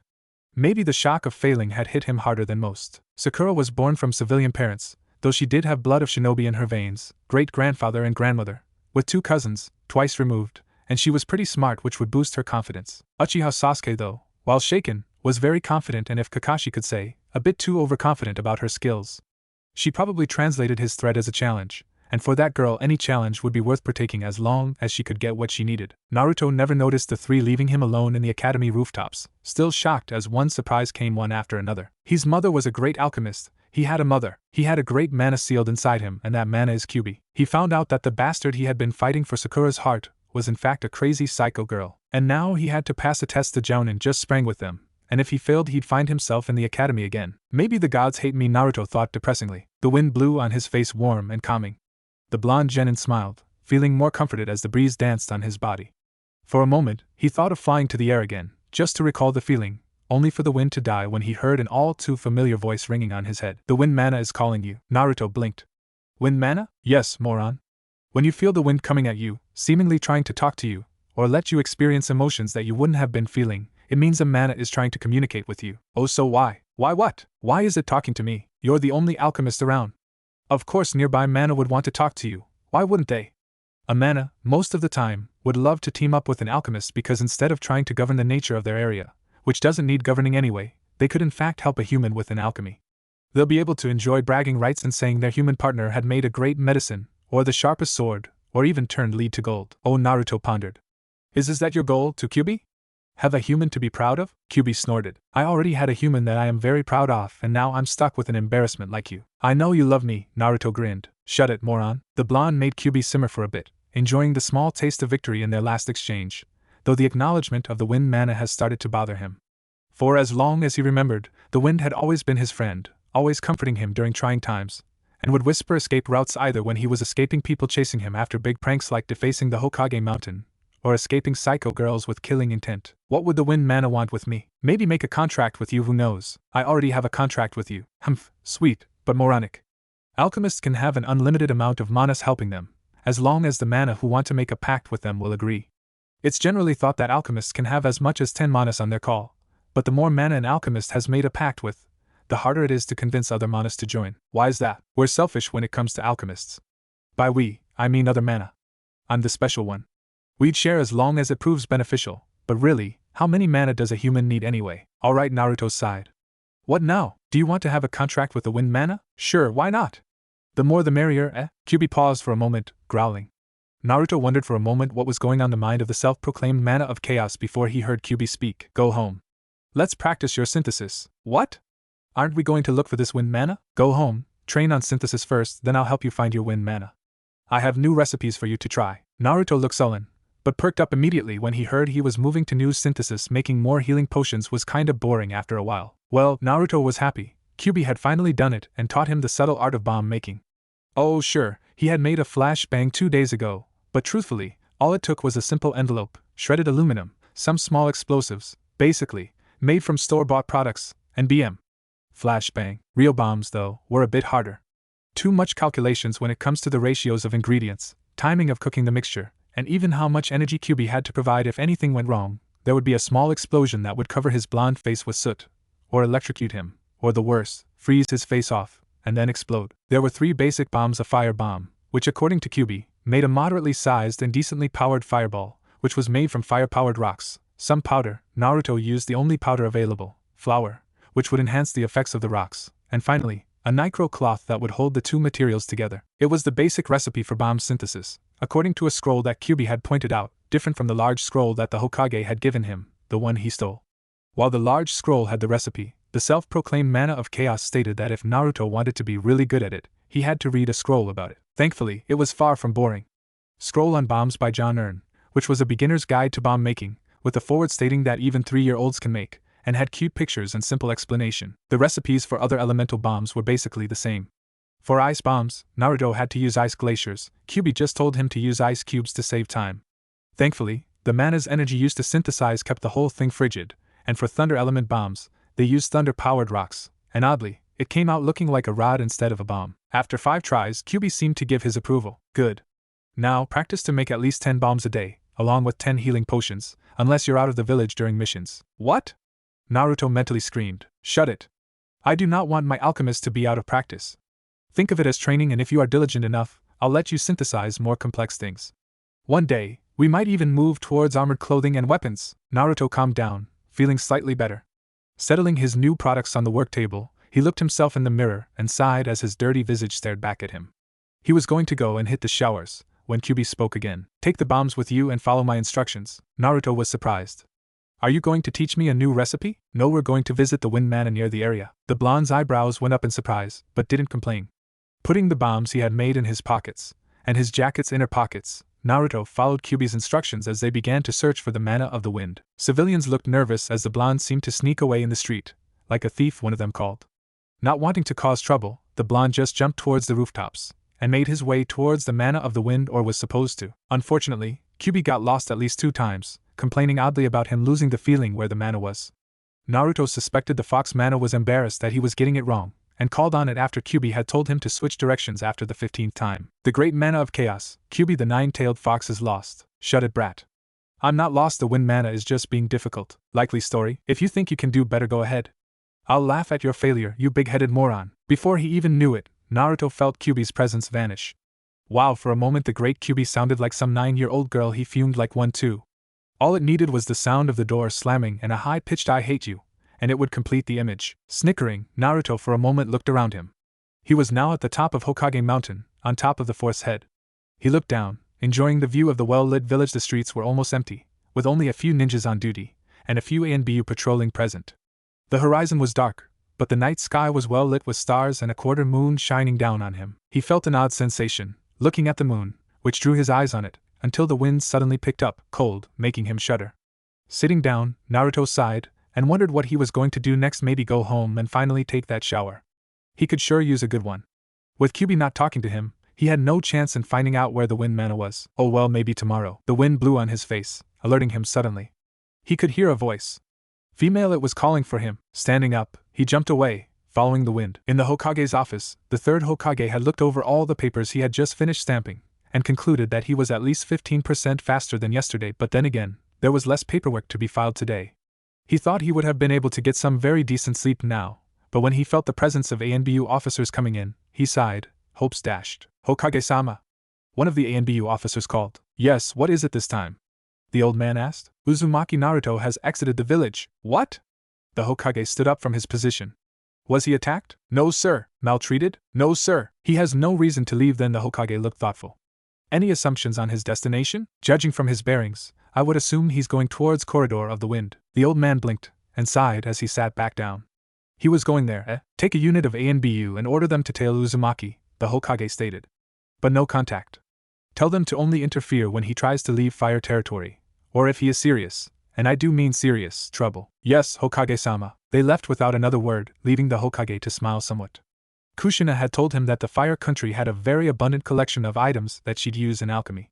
The Hokage assumed that the boy was going there to collect items, and would gladly allow him to. But still, if Naruto had went to travel to the Corridor of the Wind, he was taking a rather big step into his alchemist life. Good luck, Naruto, the old man stated towards the air, hoping his prayer for the blonde's safe return would reach the gods. Naruto stopped. The wind who had whispered him the directions have stopped. Instead, what was left was pure raw wind, coming from a cave with a large opening. The whole area felt weird. There was a sort of static energy that gave him the shake. It wasn't only because of the cutting cold wind, but also because for some reason, this was the first place he had felt that was, how could he describe it, out of this world. Yeah, that statement was right. It's rich in magical energy, or mana, as some would call it. You mean there's a mana here? And it's rich with it? Yes and no. There is definitely a mana here, but it's rich in magical energy. I'll just say magical energy, because the terms get confusing if you don't have the technical knowledge of this stuff. Oh, then it hit him. Are you calling me stupid? No. I'm calling you a moron, Naruto growled. Oh, shut it. I found the mana, didn't I? When you went on how sorry you felt, complaining like a 10-year-old girl, telling me I wouldn't do better, I did it. The great Uzumaki Naruto, ninja extraordinaire, and whipped by some Uchiha chick. Hey! That's different. She's a psycho, huh? Besides, get your facts straight. You didn't find the wind mana yet. Well, the voice did stop speaking. Yes, something's been bothering me for a while. It is odd for a mana who would call an alchemist to be silent when that alchemist is so close to them. Maybe this place is rich with magical energy with wind elements. It could be interference, or maybe she's testing you. Testing? I can feel monsters inside the cave. Naruto blinked. Did he hear right? Monsters? He chuckled somewhat and then turned around and was about to walk away when Kyuubi's voice rang on his head. Don't chicken out, you brat. You're an alchemist. Show some dignity. I'd rather be alive, and I'd rather have both of us die than have someone find out that my partner alchemist ran away from low-level monsters. Low-level? Meaning weak. Mizuki weak. Oh, Naruto paused. That weak, eh? Yes, Mizuki weak. It might be different, but to me, the levels seem to coincide. Naruto snorted.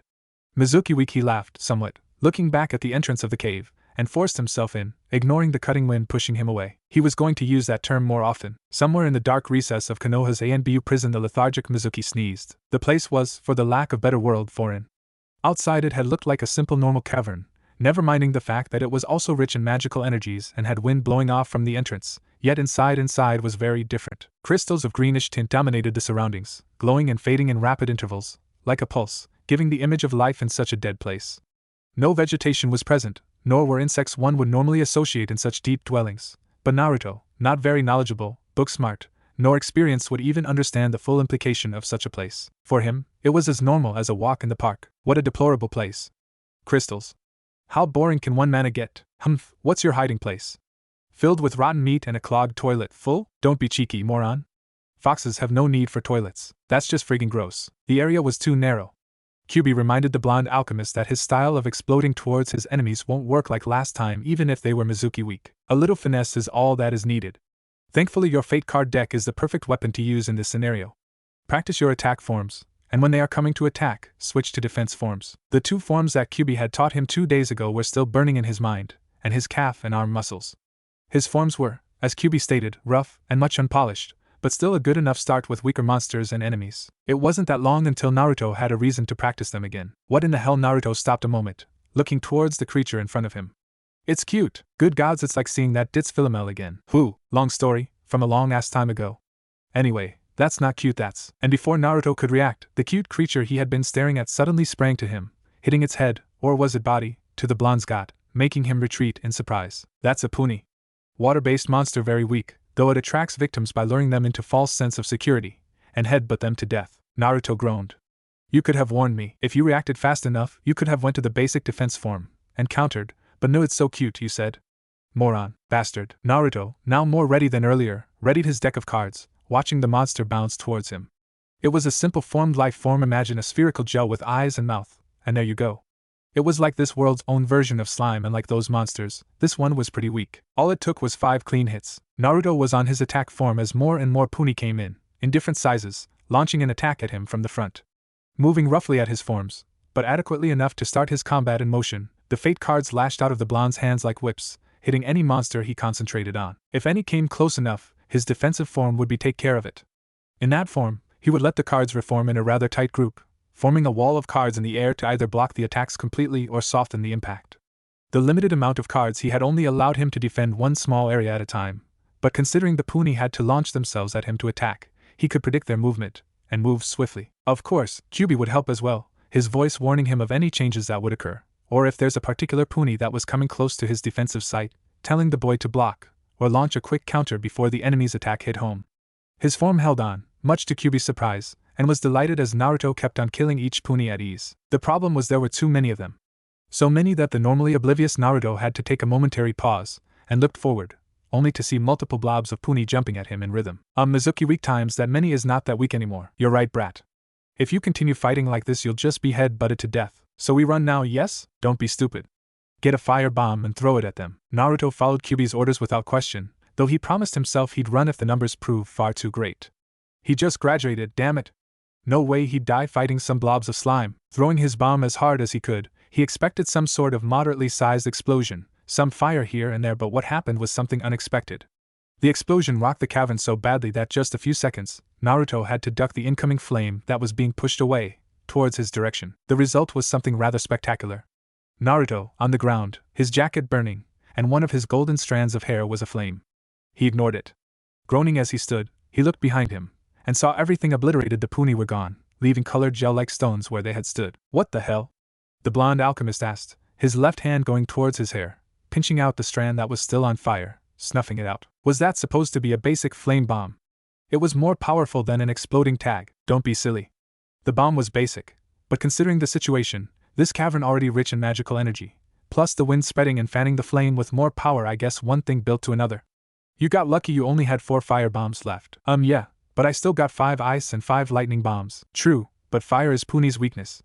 The other bombs wouldn't even have affected them much, you'd only have been wasting them. Just be glad one bomb took all of them out. Oh, well, that was good to know, Naruto nodded.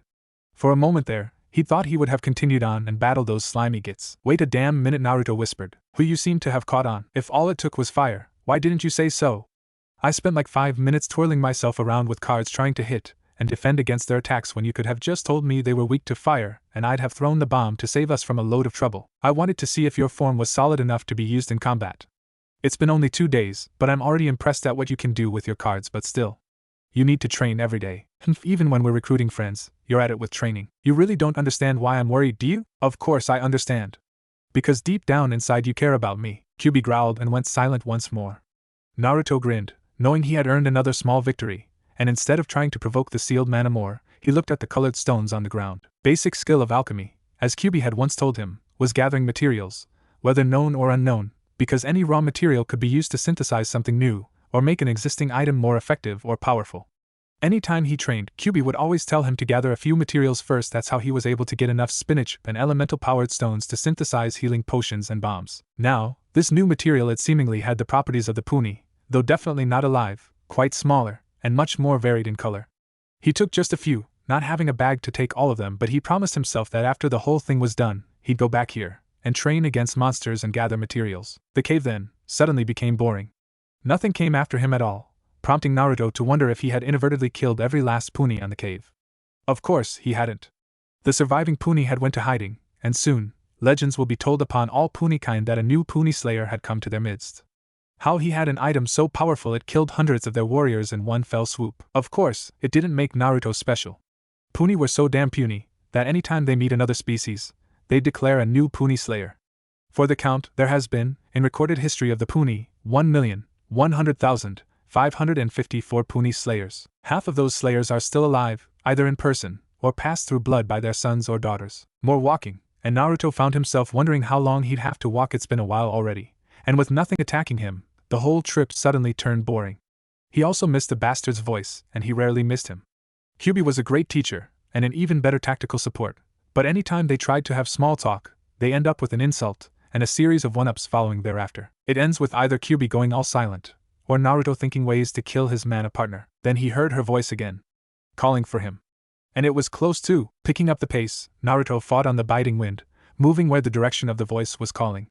Running ahead, he could feel the place vibrate, becoming brighter with every second. Whatever it was at the end of the tunnel, he was sure it would be a beautiful spectacle. And it was. Welcome. He had arrived the end of the long tunnel. Waiting for him there was a woman, whose silver hair flowed around her, The silver dress she wore made her look magnificent, while her long skirt was adorned with multicolored design of feathers. She looked at him with a smile. The whole area was quite large, a very good change for Naruto as he had traveled into an almost cramped corridor, with the wind flowing everywhere, gentle and non-invasive, unlike the biting wind he had to deal with as he moved his way here. Yet everything was, as it was in the tunnel, crystal-like. "I am Gwendolyn Silverlance, the Wind Manna," she declared, bowing slightly. "I have been expecting you, Uzumaki alchemist. Would you please honor me with your name?" Naruto looked somewhat dumbstruck. The woman was very, very beautiful, graceful, like a princess.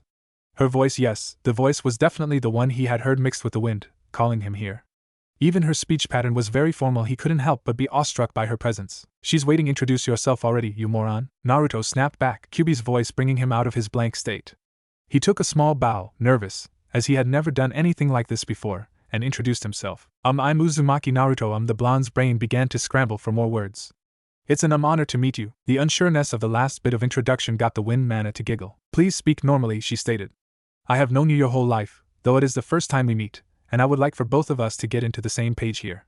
However, I must hurry, before it comes before me again." "What will?"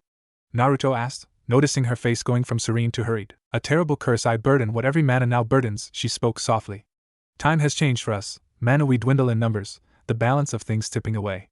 Humans have given into greed, and unknowingly, suffering for it." "Something's wrong, brat." Naruto acknowledged Kyuubi's words, but continued to listen to the Wind Manna. "As one of the few surviving alchemists, I request of you." Then, it quickly came. Naruto stepped back as the Wind Manna, Gwendolyn, was suddenly covered in a cyclone of black energy, encasing her whole. Her voice, suddenly strong, went weak, replaced by a dark growl, somewhat similar to Kyuubi's dark growl. "Please free me from my torment, the corruption that ebbs in my being, the hatred, the darkness, the wanton lust to destruction. Please, Uzumaki Naruto, free me." Naruto could only step back as the dark energy began to dissipate, revealing Gwendolyn, now losing the regal, proper aura she had been displaying. Gone was her beautiful silver dress, replaced by armor-clad battlesuit, her long skirt turning to a thigh-high battle skirt, with her legs covered by high leather shoes, which had bits of metal placed on the feet, shin and knees. The multicolored feathers-like design was present, and when they moved, Naruto realized why they closely resembled feathers. As it spread, Naruto knew that the skirt design were actually a pair of wings, situated on her hips. The long silver hair was gone, tied into a very tight bun, giving Gwendolyn that boyish haircut, and on her hand a silver spear. Her whole body was encased in a dark black flame, and her eyes, normally a dark shade of blue, when completely black, were staring at him. She then spoke, her voice, now completely devolved into a hateful growl. "Human, leave." Kyuubi. Naruto paused for a moment. What the hell is going on? The corruption had spread this far. Surprising. This is further proof of human greed and the harm it does to the world. Kyuubi. Naruto began to back away as the mana cloaked in dark flames hovered near him. Now's not the time to discuss human flaws, moral weakness, and the social consequences humankind will bring forth to the world if it keeps on its path. The fox paused for a moment, and the blonde could feel him grinning. "You know, I'm somewhat flabbergasted by how many big words you just used." Thanks? It wasn't a compliment. This wasn't something Naruto wanted. The blonde wanted an explanation to what was going on, not some tired tirade in the middle of a potential battle. "Human, leave," Kyuubi. Naruto growled. "Fine. It seems this Gwendolyn is suffering from the corruption, and because of that, she drifts into a calm, normal state which you saw her in earlier, and at times, transforms into something unstable and dark, which you are seeing right now. I'll explain later, but right now it's time to honor her wishes. It's time for you to free her." "How?" "For now, just kick her ass." Naruto readied himself, on his right hand, his cards coming out. He had his battle suit, the red fiery cape, with Kyuubi's eye on his right backhand, out. "Leave." "I'm Uzumaki Naruto," the blonde declared, his left hand pointing towards the corrupted mana. "And I'm here to kick your scrawny little female feathered ass." "Leave it to a moron to lay on the insults." The blonde didn't know whether the insults hit, but the fact that the mana suddenly charged at him, her wings and her hips spread with the spear directed at him, he thought that it probably did. Dodging the charge, Naruto extended his right arm, trying to counterattack his opponent's charge, and his cards spreading, and impacted the mana like a whip, strong enough to push her aside. She only growled. She swiped the air, and dark winds, shaped like little cyclones, came at him. Spreading his cards on the air, Naruto grabbed the cyclone cards before they would reach his card, and poured energy into them. The wind turned into white before disappearing, something the blonde noticed Kyuubi was looking into more than normal. Before he could ask what was on the fox mana's mind, however, the wind mana charged in again. Gathering his cards once more, Naruto went on his forms again, using his cards to block and attack at the same time. Kyuubi had called this defensive form, water, which was a rather advanced form of defensive katas that Naruto hadn't fully mastered yet. Instead of the basic defensive form stance, which involved in spreading cards to a blanket which would block an area of attack. The more cards put in, the more area it covered. It was the same defensive moves that he had used fighting the Puni, but there was some serious disadvantage using that form. Gwendolyn was quick, very quick. Her spear attacks came in fast and powerful, one stab after another, each attack coming from a different angle. If Naruto had used the basic defensive form, he'd either be stuck trying to block a typhoon of attacks, or be severely gouged and stabbed by her impressive weapon. Instead, he kept the cards into the whip form, using its length, and along with his body movements, he'd block every stab, instead of head-on the spear's sides instead, deflecting the direction of the attack, and if possible, parry, trap, or counterattack immediately afterwards. Of course, not having mastered the form, Naruto was too slow in actually blocking any attack. The only thing that got him to keep up was Kyuubi whispering to him where the attack would come from, and boy was he damn accurate about it. Lower left, angled slightly to stab your left lung. Naruto grunted, taking a step back, and turned around, his cards following him, and using the momentum he built using centrifugal force, he was able to launch his first counterattack aimed right behind her head, which she nimbly blocked with her left arm, armored with an arm brace. She swiped the air again, and launched a black tornado towards the blonde, who barely dodged it, but the ripping winds were close enough to tear a few fabrics off his jacket.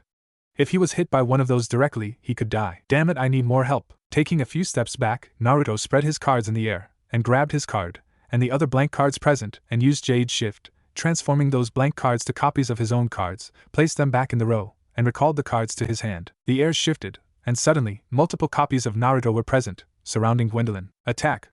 Naruto shouted, ordering the clones to charge in. Wait, you brat! Don't! The clones charged in, Kyuubi's warning forgotten, and the corrupted wind Manna grinned as the clones approached her from all directions, and a large powerful wind surrounding Gwendolyn came out of nowhere, hitting the clones as they charged in. Naruto screamed suddenly, along with his clones when they hit the cutting winds. The clones were thrown back, while at Naruto's body, cuts were forming, and his orange clothes began to turn red with blood, the pain still present in his mind. What the hell happened? Naruto wondered, still in a daze. You stupid moron!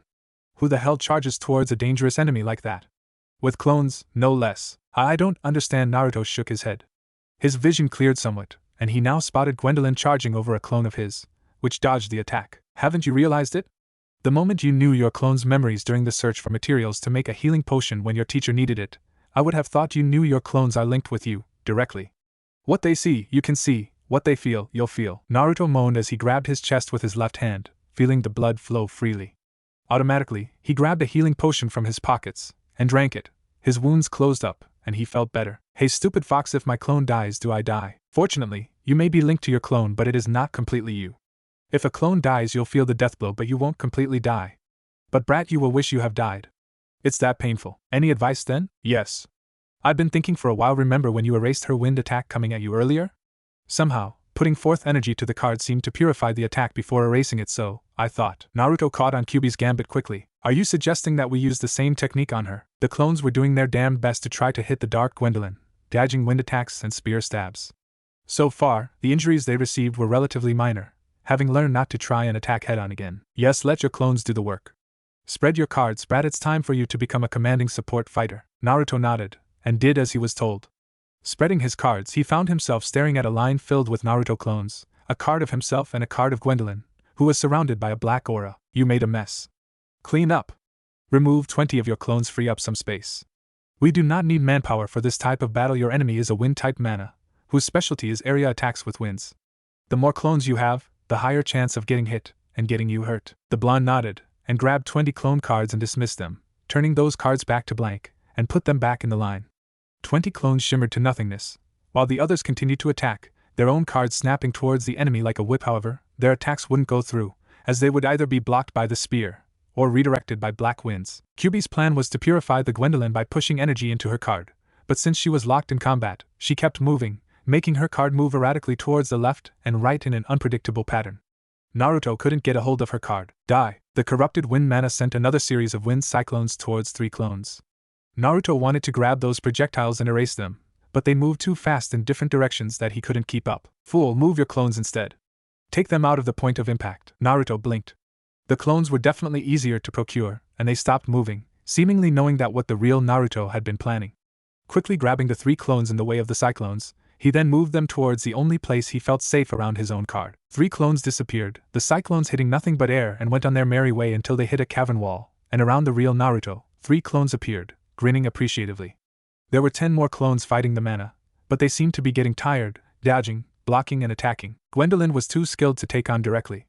How were they supposed to stop her on her tracks? You know we can always just lunge in and grab her, one of the clones near Naruto suggested. Right then maybe no, probably, we can get shredded to pieces by that wind shield she uses. Another clone near Naruto replied. Wish we had an extra limb that we can extend and not have it feel pain, the third clone sighed, dejectedly. Naruto and the other two looked at the third clone like he grew a second head. In turn, that clone, noticing the looks he was given, looked at them. What? He asked. It's shuffle time, Naruto shouted, and all the clones immediately nodded. The three that were around him jumped back into the fray and began to position themselves around Gwendolyn. Shuffle time, that's what you call that attack I just taught you, shouted Bastard Fox. The only thing I remember from that attack is you moaning I shuffle faster, so, yes, shuffle time. Ancients, please strike down this buffoon. He's an embarrassment. Oh, shut it, and work with me here. Naruto's clones surrounded the corrupted Manna and began to shuffle the cards from their hands, and in perfect synchrony too. At the same time, they threw their decks towards the corrupted Manna. Like when all the Naruto clones charged into her, a dark cyclone emerged from her body. The deck of cards hit the black cutting wind, scattering the cards in the air. Useless, the corrupted Manna declared as the black wind died down, thinking she had rendered the attack useless. Now!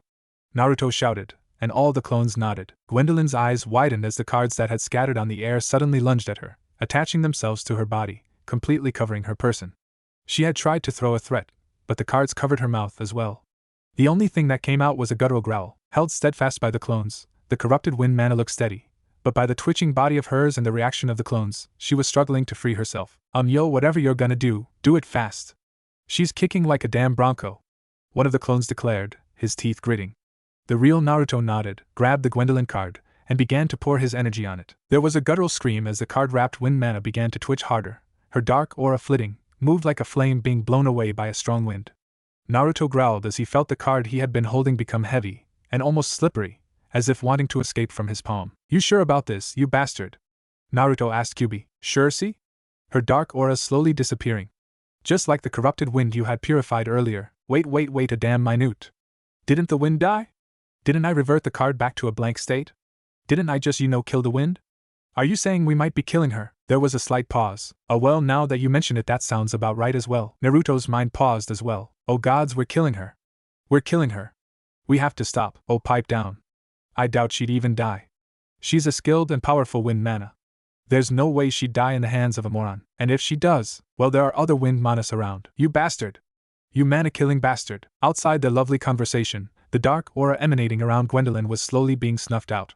Naruto, cutting his conversation with the self-proclaimed Manna of Chaos, looked steadily as he continued to pour more and more energy to the cards, so much that he was beginning to feel faint with the exertion. The clones looked rather pale as well, though still held on. One of them began to chant a little more over and over, just to keep the morale up. Damn it, how much longer? One of the clones finally shouted. There was no answer as finally, Gwendolyn's dark aura disappeared, replaced with a sudden bright explosion that shone through the cards. With the cavern covered in semi-reflective crystal, everyone moaned as suddenly, everything exploded into white. Uzumaki Naruto. Naruto blinked, the whole world was white. He was kneeling on the ground, which was also white, and he looked up, the sky was white as well. It needs a dab of orange, Naruto muttered, still quite out of it, not really knowing what he was talking about. There was a slight giggle and color started to come back again. Naruto blinked again, his eyes adjusting somewhat as his vision began to recover, and the first thing he spotted was Gwendolyn, in front of him. She still had her battle armor, and her spear resting on her right arm, while her eyes boring on his. Shit! Naruto stepped back, went to a fighting position. The wind Manna smiled, and raised her hand, motioning the blonde to relax. Uzumaki Naruto, she spoke softly, her smile still present, you have done me a great service. You are a worthy alchemist indeed. She paused, and she twirled her spear, making Naruto jump back again, nervously. He was about to get into fighting position again when he realized that the dark aura around her was gone, and she spoke clearly, and without malice. He relaxed. Gwendolyn smiled as she stopped twirling her weapon, her outstretched arm stopping in front of her chest, the silver spear horizontally aligned with her hand. To the blonde's surprise, the weapon slowly shortened, until the spear changed to another weapon, one which Naruto had never seen before. The blade was part of the spear, but now it was connected to a short metallic shaft, ending with a curved grooved handle at the end. The wind Manna raised the weapon, and looked at it, and spoke. I, the wind Manna, Gwendolyn Silverlance, shall make a pact with the alchemist, Uzumaki Naruto. I pledge my powers, my weapon, and my services to him. She paused and looked towards the boy. She smiled. Do you accept? Yeah, Naruto replied quickly. Take my weapon, it's a sign of our pact. May the winds guide you to your path to greatness, alchemist Uzumaki. The blonde nodded, and took hold of the weapon she had been holding, and at the touch, he felt the winds suddenly move onto him, surrounding him. Suddenly, on top of his orange jumpsuit, armored pieces appeared on his leg areas, covering his feet, shin and thigh areas. His forearms were also covered in metallic armor, and on his chest, a chest piece shaped like a wing of a bird, reaching all the way to his shoulder blades. In his forehead protector he had been wearing transformed, the cloth parts turning to metal as well. Although covered in armor, Naruto felt lighter than he ever had in years. The weapon he held also seemed weightless, almost as if he wasn't holding anything at all. Taking a few swipes in the air, he was surprised when he put forth a bit of energy in his attacks. A small cyclone would come forth. Then, he put energy on the weapon itself, and it expanded before his very eyes. He smirked, and began to play around with his new weapon when QB suddenly spoke up. Enjoying yourself? What, Shihomawa? Even I don't know what you just said. Stop scaring me like that then, you bastard! Naruto growled. You gave me a heart attack, humph. Well, congratulations, brat. You have made a pact with a new Manna. Yay. The last word came out so sarcastic that Naruto had to wince at how badly it sounded. Wind element is fast, sharp, and quite deadly on certain applications, but lacks total overall offensive power compared to the other elements. Its defensive power, though, as you experienced, is quite powerful. I'd explain more, but I'd hate to steal Gwendolyn's role as your teacher. Oh, like how you taught me how to use my fate cards and all? Naruto nodded in understanding. Where is she anyways? I would have thought it would be her voice I'd hear, not yours. Humph, astute, but Gwendolyn's doing a little recovery. The whole battle had tired her, plus our little purification bit drained a lot of her energy. She also just came out of the corruption, and survived it. She deserves the rest. What is this corruption? You told me you were going to explain it after the battle. I think now's a good time. QB sighed. Naruto felt, for some reason, this would a long if not complex explanation. When the ancients created us Manna, and we Manna foolishly approached humans, a relationship was formed, and alchemy was born. Oh gods, I think I heard this lecture already. Shut it, brat. I have to go this far back to explain the corruption. During the Golden Age, a few thousand years ago, and yes, brat, I was alive then, Naruto snickered. QBGG, shut it. Anyway, during that time, when alchemy was booming, they decided that the younger generation would be taught in an academy concentrated on teaching the knowledge of alchemy. That sounds like fun, humph. It may sound like fun, but it was the beginning of the fall. The academy, Alrevis, in my opinion, should have never been formed. Naruto blinked. Why not? Alchemy has been, always, an art that was shared between an alchemist and their Manna. The art would have been passed down from the older generation to the younger generation.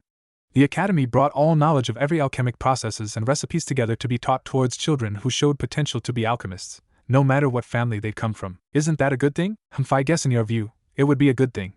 Less discrimination for one, and it could potentially give birth to new lines and families of alchemists. But the academy was built by humans, and run by humans. It wasn't long before some humans, armed with alchemic knowledge, began to experiment on Manna. The academy, built on a floating platform, was supported by different sealed Mannas. Theophratus Aurelius, a gifted alchemist, also a student of the academy, due to his depression, creates an artificial Manna that allowed it to grant wishes. The Manna went out of control, and thankfully, due to a few young students of the academy, prevented a disaster. Another student, after Aurelius, is Iris Blanchiment. She was another gifted alchemist able to synthesize elements without the use of Manna. She had been partly responsible for the fall of Avonbury, a great city for alchemists, and something else, which I won't get into now. Needless to say, these two examples were just a few reasons of the fall of Manna. Experimented on, used, the numbers of Manna, as many as they were before the fall, dwindled into nothingness, either sealed into machinations which are still alive to this day, or interbred with humans for power. Surviving Manna went to hiding, though some would discover, slowly, that something was amiss. We Manna are elementals by nature, and are quite dependent on each other. Fire tempers water, water cools fire. Without fire, the water runs eternally, flooding everything in its path. Without water, fire will burn everything in its path, destroying even itself. Do you understand what I'm trying to say here, brat? Naruto nodded somewhat. Kyuubi had impressed to him the first time they met that as an alchemist, he would have to uphold the balance of the elements. He hadn't understood at the time, but now, he could relate. You're saying because of dwindling Manna around the world, which was caused by humans or more specifically, alchemists, and that caused the corruption. Exactly. Humans have forgotten their pacts with Manna, and began to treat them like tools, servants. We were partners, and they have forgotten that important fact. Corruption is nothing more than a Manna's power going wild. We were lucky we were able to purge Gwendolyn from the corruption, if not I fear her body would have ripped itself apart. Naruto looked at the weapon he had been working with solemnly. He twirled it around his hand again, and watched it with slight fascination as he willed the spear to shorten once more, and he twirled it around his body. Will she be okay now? Naruto asked. That will depend on you, brat. The blonde nodded, and his thoughts went to his mother. He held his breath. Was she, did you know if my mother was? Kyuubi seemed to smile, knowing what the blonde genin wanted to ask. Your mother was a model alchemist. She was neither greedy nor curious enough to try and experiment on Manna.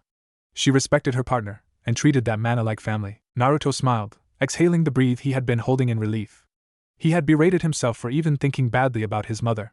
The story of the alchemist and Manna had bothered him somewhat, and he began to understand slowly why Kyuubi acted like the way he did. Human greed, eh? Naruto looked at the weapon he had been holding.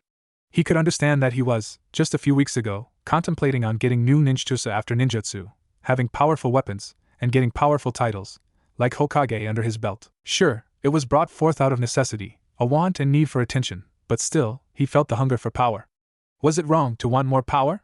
He remembered the day he was asking anyone for power, as Mizuki-teen was about to kill Iruka-sensei, and it was granted to him by Kyuubi, and for a good moment, with those thoughts in his head, he realized something. He wanted power to protect his precious people, his friends.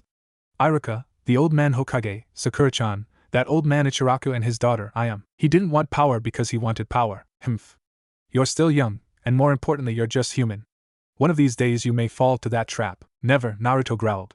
He decided, as long as he lived, he would advance on his studies on alchemy and get stronger to protect his friends. Using that philosophy, he would make his own way of the ninja. He'd uphold the balance of the elements, find, free, or purify whatever mana he would come across with, and Naruto looked somewhat dumbfounded. His mind was already going to the octave, prosing like a hero of an epic tale only for it to crash down as the words left him blank, not knowing what else to say. Shrugging, Naruto made his way out of the cave. He'd think more about it later. Naruto, a voice called. Uzumaki Naruto shifted on his bed, mumbling something inaudible. Naruto, the voice called again, forcing him to slowly come back to the real world. No ramen, come back, he mumbled, his hands moving as if chasing something, his mouth agape, drool slowly coming out. Uzumaki Naruto. A slight touch got Naruto to sit up, his eyes still drooping. His mind had been asleep, was now half awake. He had remembered he had been chasing the rare ramen of the Miso Valley, heated by the fires of the big stove, and seasoned with the black pepper of powder, and now, the dreams slowly faded. The only thing left was the sight of the beautiful Manna, Gwendolyn, who had been coaching him awake. While he mumbled, sleepily. He tried to raise his arms to yawn, only to retract them back, feeling sore. Oh, good morning, Naruto-sama, Gwendolyn greeted, smiling. Ugh, Naruto moaned, going for his tummy. Not only did his body ache, but his stomach felt rather empty. This wasn't exactly a good way to start his day. At least Gwendolyn was there, chipper than the bluebird in the morn. Gwendolyn, Naruto faced the wind Manna, who looked at him curiously. His face suddenly shone, as he grabbed her hands, smiled happily. You're okay, he stated, excited. He frowned somewhat, remembering the events last night. Kyuubi said you'd be okay, but I'm kinda glad the bastard didn't lie. Humph, like I'd lie to a moron like you. I bet I could make you commit something very chaotic and evil if I do it right. You're gullible like that. Shut it, Kyuubi-gg. Gwendolyn smiled back and said, of course I'd be fine, Naruto-sama. Going through the corruption was tiring, but you have cleansed me. I feel happier than I ever had been in my whole existence. What's with the Sama bit? Naruto frowned. I won't have that. Just call me Naruto, I owe you my life. What are friends for? The blonde shrugged. You are my alchemist partner and such. Yes, partner, Naruto nodded, cutting Gwendolyn off. That means we're like equals or something. Though seriously, you kicked my ass yesterday. If anything, I should be looking up to you. The wind Manna looked at the boy with a strange expression, before a smile cracked in her face. She giggled somewhat, covering her mouth with her hand. What? Naruto asked stupidly. You, Naruto, she replied, smiling. Your heart is pure. I have chosen well. The last Uzumaki alchemist is a decent man, young as he may be. Her hand suddenly went towards his forehead, making the boy blush suddenly. Don't change that heart, she whispered, before she walked away. Naruto swallowed, hard, watching the woman walk away. For the first time, he noticed that Gwendolyn had let her hair down again, though instead of an immaculate dress she wore, she was wearing simple, yet decent house dress. He scratched the back part of his head, his cheeks somewhat blushing. While that felt good, he sighed. Humph, decent man. More like perverted, staring at her ass like that. I was not. Denial is not just a river in a big sandy country. Wah, bad joke. Sorry. Naruto shook his head, and yawned again. He felt his limbs and groaned. It seemed that last night's battle had taken a toll on his body. He could feel his arms tired, the memory of fighting and then, in the end, hold the mad and corrupted wind Manna in her place, while he purified her. He had wondered if a healing potion would help him with the pain, when Kyuubi just snorted. A healing potion heals wounds, not take out pain because of muscle fatigue. Damn it, Naruto groaned as he stood up from his bed. Maybe I ought to synthesize one. If you could make it your first original synthesis. Your mother couldn't really find one as well. Plus, by the time she had made her whole alchemic recipe scroll, she had a body of a fully trained ninja. She rarely suffered muscle fatigue. Yeah, my mom's awesome. Naruto thought happily before reeling and realizing what Kyuubi had just told him. Fully trained ninja. Hadn't Kakashi said that they would have survival training today, and they were supposed to meet at? Naruto looked at his clock. It was going to be 11 o'clock. Gwendolyn suddenly jumped as her alchemic partner suddenly dashed towards the closet and began to rummage around his clothes, moaning, "Damn it! I'm late! I'm late! I'm late!" The blonde muttered, putting on his black shirt, orange pants, and orange jacket. He also grabbed a few alchemic items he thought he could use, and put on his forehead protector. "Naruto, what's the hurry?" Gwendolyn called. "I have to meet my team. I'm seriously late." Naruto replied, zipping up his jacket. "Won't it be lunch soon?" "No time." Naruto rushed towards the door. "Then let me accompany you," the wind Manna declared. Before the blonde genin could say anything, she glowed in greenish light, and slowly, shrinking to a smaller size. When the light faded, Naruto raised an eyebrow as he saw Gwendolyn, about 1/8 of her normal size, in full battle gear, sans her spear, and she floated towards him, settling on his shoulder. "Cool trick," the blonde declared. "In this form, I'll be hidden from plain human sight, though some sensitive beings would be able to sense something amiss," the wind man explained. "As per the terms of our pact, I have pledged my services to you. I shall follow you to the ends of the earth." Naruto smiled, nodded, thankful for the help. He had just remembered the details of today's training. It was a do-or-die situation. Naruto didn't want to fail, so any help would be most welcomed. Fully prepared, he ran as fast as he could towards the training grounds. Uchiha Sasuke sighed. She had arrived at the specified time, 5 minutes early even, followed by that detestable pink-haired weirdo fangirl. She had thought Naruto would come in any second, and when he hadn't appeared in 3 hours, she was highly strung.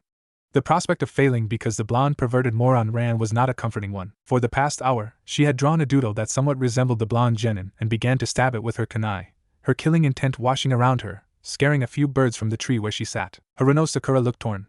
She had wanted so badly to be beside her crush, but she doesn't know Sasuke's threatening aura, and the way he stabbed his kunai on the ground multiple times probably warned her to stay away. Instead, she concentrated her thoughts on the very late blonde genin. Her temper rose as she began to berate the idiot for pulling such a stunt. They were lucky that the teacher was also nowhere to be seen, but what if Kakashi arrived without Naruto? What would happen? Worst case scenario, they'd fail. "Good morning, Sakura-chan." Sasuke and Sakura perked up, hearing Naruto's voice. Sure enough, the blonde genin was running towards them. There was a small amount of relief released in the air, and the pink-haired Kunoichi genin jogged towards the approaching blonde. Naruto felt happy. He greeted his crush, and his crush is coming at him, probably going to greet him back. Or maybe have a morning hug, or maybe, "Naruto, I love you. Let's get married, and I will cook you as much ramen as you want." The image of Sakura doting over him, cooking him ramen, with mini Narutos and mini Sakuras running around, got the blonde to grin happily until Sakura, who had finally caught up with him, hooked her arm around his neck, and pushed all her strength to it, making the blonde choke and spin midair, and land on the grassy grounds in a coughing fit. "That's what you get for being late, you idiot!" Sakura shouted, raising her fist. "Who impressive clothesline. Made you spin in the air, haha." Naruto wasn't in the condition to respond. He was still hacking, trying to regain his breathing. "You know what could have happened if Kakashi-sensei arrived earlier than you?" The blonde perked up. "Kakashi's not here." "Hell yes. I'm not totally late." He was hit over the head by Sakura's fist. "You are so totally late," Sakura growled. "What kept you anyway, you idiot?" "Ow, ow," Naruto smiled, rubbing the sore spot on his head. "I had a late night." "Yeah. And I guess I overslept." Sakura was about to berate the blonde more when a loud crack sounded clearly in around them. The pink-haired genin and Naruto looked at the source of the sound. It was Sasuke, who dove his kunai deeply into a tree, looking quite deadly, her eyes staring towards the blonde intently. Naruto stepped back, remembering he also had a psycho girl for a teammate, who had threatened to kill him. She also aimed for his tenders, and #1 rule for guys who go sparring is to never go there. Oh, she's a girl. She's got different sets of rules, and he shivered with that thought. "Yeah, well, see? You got Sasuke-kun mad, you idiot," Sakura declared, shaking her head. "Don't be late next time. What if we failed? I'll blame you. Jerk." "Sorry, Sakura-chan," Naruto mumbled, his head going down. There was a slight stir in Naruto's shoulders. Gwendolyn, who had watched the whole exchange, shook somewhat with mild disgust. "What a butch," she whispered, disgusted. "How unladylike." Naruto laughed somewhat. Normally, if a guy berated Sakura-chan like that, he'd beat them up, but since a girl was the one that said it, he left it alone. They had different set of rules after all, something Ino and Sakura had mentioned to him when he tried to go between them to stop insulting each other. It was a pretty memorable lesson. He still remembered how hard Ino punched as well. "She may be a bit of a brute, but she's really gentle," Naruto replied, nodding, unaware at the fact that Sakura was at a listening distance, and being described as a brute ticked her off. "What was that?" Sakura demanded, cracking her knuckles, readying them for a little game of hit the moron. Naruto could only fall back, nervously, raising his hands to quell her anger. "Nothing, Sakura-chan. I swear, I didn't call you a brute." he declared. Gwendolyn looked somewhat stupefied, and hit her small hand to her small forehead. Kyubi had something to say as well. "Ah, moronic alchemist strikes again, you make it too easy sometimes, moron." Luckily for Naruto, before Sakura could reply to his confession with brute force, Kakashi had finally arrived, taking the heat away from Sakura, who was still mad, as she pointed an accusing finger at the Jounin and declared her war cry. "You're late." Sorry," Kakashi's eyes smiled. "I got lost in the road of life." Everyone present, even the wind Manna, had a sweat drop at the back of their heads. That was an obvious lie, they all thought at the same time. Before they could call him on that though, he placed an alarm clock in one of the 3 tree stumps. "Now this clock will alarm at noon," Kakashi stated, his tone and posture going stern, making the 3 genin look at him seriously. The man took out 2 silver bells tied to a string, and showed it to them. He smiled, and began to explain the test. Kakashi looked around, nodding somewhat as he felt satisfied knowing that at least 2 of his potential students were hiding their presence well, so why was it that this blonde one was shouting challenges at him? "You're kinda off, you know," the Jounin sighed, scratching the back part of his head. "Look in the mirror before you talk about who's off, you walking scarecrow," Naruto declared, smiling proudly at his insult. Without another word, the blonde genin then dashed towards the Jounin, his fist ready to clobber him. Kakashi's eyes narrowed, sighing somewhat. His hands went towards his pouch, and his fingers felt the book he was wanting to read. He had thought that effect would make the blonde back off a bit, knowing how well intimidating he looked with his stoic form. Even a rookie academy student would think he was going towards a concealed weapon. Unfortunately, Naruto, who had come out of a battle of the Mizuki-weak ponies, he was in no mood for surprises. He hadn't needed Kyubi telling him that the adult ninja seemed to be taking out a weapon, he just took out his own. Kakashi, Sakura and Sasuke looked at the blonde in surprise as Naruto grabbed his deck out. In one fluid motion, he whipped his deck, the cards flowing outwards in a line, and would have hit the Jounin, if he hadn't moved. Sasuke's eyes narrowed. She had for a moment thought it was nothing more than a regular card deck, but when it came to attack the Jounin, she was a bit shocked. What the heck was that weapon? And more importantly, where did Naruto get it? Alchemic weapon, Kakashi had thought, dodging a few more strikes, courtesy of the blonde genin. Had he known, he wouldn't have even tried to grab, for his book alchemic weapons were more complex and more dangerous than even the best-made chakra weapons. Naruto already had been dubbed as unpredictable, a comment that had been passed by a lot of chunins and patrol ninjas who were trying to catch Naruto every time he did a prank. Now he had a card deck that seemed to act like a whip, and strange weapon wielded by an unpredictable ninja. Kakashi smiled somewhat, dodging more and more attacks, though they were coming closer and closer to hitting him. "It's nice to see you taking this seriously," Kakashi declared. He dodged another attack, and then began to pump chakra as he formed a few simple seals. Naruto's next attack came without fail, and to the blonde's eyes, he finally hit the mark until Kakashi transformed to a lock, with a puff of smoke. "But as a ninja, you shouldn't get caught from behind." Sakura and Sasuke's eyes widened as they watched the fight from the hiding place. Naruto was holding himself up pretty well against the Jounin, which for them was a very strange, considering how they viewed him. They almost thought he would get the first hit, but now, the tables have turned. Kakashi was behind the blonde, and the 2 other genins realized that the Jounin had a seal ready. They both realized the meaning of the seal. Kakashi was going to unleash a ninjutsu, and they knew what was coming was a fire jutsu. Sakura shouted a warning to the blonde, fearing for his life only to realize she was too late. "Take this," Kakashi declared. "Hidden Leaf Supreme Taijutsu Technique." 1,000 years of pain. Sasuke's face turned very red, realizing the true nature of the Jounin's attack. Naruto flew impressively in the air, holding his buttocks for dear life, screaming and shouting obscenities until he landed in the pond, quite a few distance away. The youngest Uchiha looked bothered. She realized she had 2 perverts in her team, Naruto and Kakashi. Moreover, it bothered her more when she realized he could have done the same to her. Of course she'd kill him if he tried. Jounin or not, Naruto was not having a good day. "Ha ha. That was good. Amazing. Stupendous. I thought I could deliver the biggest insult to you, the most moronic alchemist I ever laid eyes upon, but what he did it better. A powerful ass poke. Enough to stop the great Uzumaki Naruto." "Shut up," Naruto growled, swimming with one hand. The other was trying to find solace for his buttocks. He cursed. "Kyubi, help me. This guy's going down. Stupid scarecrow. I'll kick his ass. Count me out. I like what the guy did, so I'm gonna leave you alone for this test. Enjoy it, moron." As Kyubi laughed one last time, Naruto began to curse and berate the self-proclaimed Manna of Chaos for being an unhelpful bastard. Of course, his complaints fell on deaf ears. Deciding to ignore the fox Manna, his eyes went for his shoulder, seeing Gwendolyn stifling her laughter with her hand. Naruto growled and swam up, pushing himself towards solid ground, breathing deeply. He slid down for a moment and whispered, "Laugh it up, why don't ya?" "I'm sorry, Naruto," but Gwendolyn giggled a bit. It was funny. Just a few meters away, Kakashi watched the boy pull himself out of the water, his eyes smiling. He had already locked into the location of the other 2 genin, and put that information away for later use. Right now, he was concentrating on the blonde alchemist, wondering if he was going to be given any more surprises. Kyuso! Naruto cursed. He stood up, and saw Kakashi watching him with a relaxed stance. I'm going to kill you, scarecrow bastard. Try harder than dead last, Kakashi teased. The blonde growled, and before anyone could blink, a cyclone suddenly emerged, covering Naruto, hiding him from view. Kakashi, Sasuke, and Sakura looked surprised, wondering what was going on, and when the cyclone died, two of the genins gasped somewhat. Naruto was now wearing body armor, completely covering his legs and his forearms, but fractured around his chest area. Along with that was a weird weapon with a spear tip with his hand. Naruto suddenly dashed towards the Jounin, leaving behind colored wind energy that almost seemed to form a wing-shaped pattern on his back. Kakashi's eyebrows raised, realizing Naruto had suddenly gained a good amount of speed. He nimbly dodged the obvious attack coming at him, and readied himself. If the boy could do a rather effective form with cards, what could he do with a weapon that looked like it could actually kill him? To his disappointment, Naruto's form was far from good.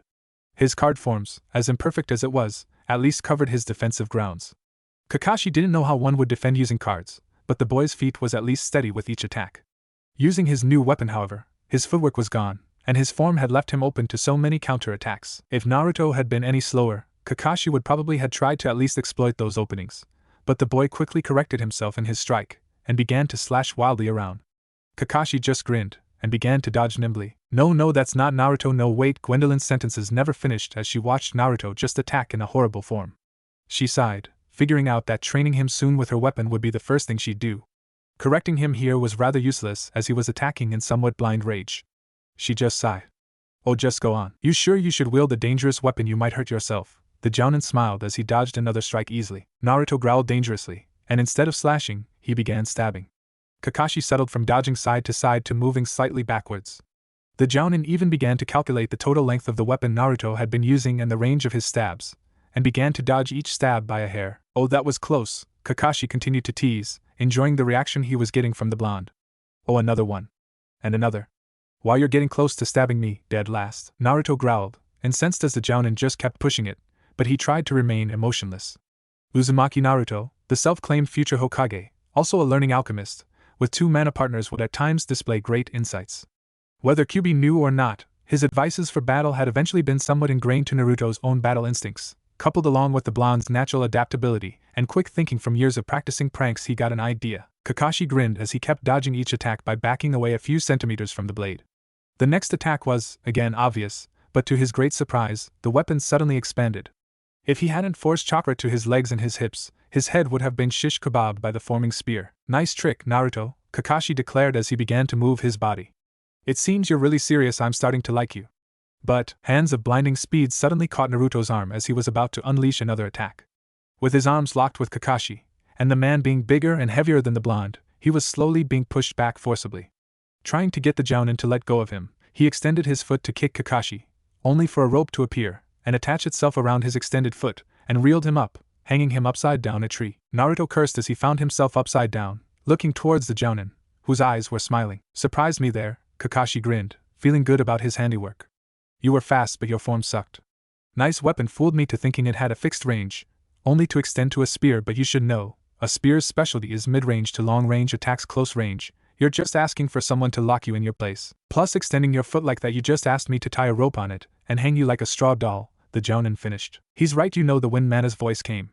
The blonde growled. I know, damn it, he shouted. Kakashi, not hearing the Wind Manna, assumed the boy had been talking to him, and just shook his head. I'm telling you this because you don't, he stated. You know, you really should start listen. The Jounin didn't finish what he was about to say because suddenly, Shuriken and Kunai had suddenly impaled his side, forcing Naruto's mouth open with shock as blood flew from the wounds. The man then slumped towards the ground, looking as dead as a corpse. Out of the corner of Naruto's eye, he could see Sasuke standing up, her arms wrapped around her chest. He knew who threw those projectiles. Sasuke, you psycho! Naruto shouted nervously. That was too much. Sasuke ignored the blonde's shout. It was pretty silly, considering the Jounin had practically told them to try and kill him to get the bells, so when she saw an opening, she took it. She was about to claim her prize when the man suddenly turned to a log. Damn it, another Kawarimi! Sasuke whispered and moved. She berated herself for falling for that one. Now Kakashi knows where she was hidden. At the same moment, Sakura began to move, wondering where her crush was. She had opted to help him, but now, she couldn't feel the Uchiha's presence. Darting from branch to branch silently, she suddenly spotted Kakashi nearby, reading an orange book. She stopped, calming her breath completely, silencing and trying to mask her presence. She took a small tentative look and see if the man had seen her. Sakura, a voice from behind suddenly called. Naruto, when this test is over I am going to give you one long lesson on how to handle my weapon. Yes, Gwendolyn, Naruto muttered. That's Gwendolyn-sensei. The wind Manna was sounding rather hoarse and embarrassed at the same time. Her pride had somehow taken a blow. No matter how kind-hearted Naruto is, as his partner, he should at least show some dignity.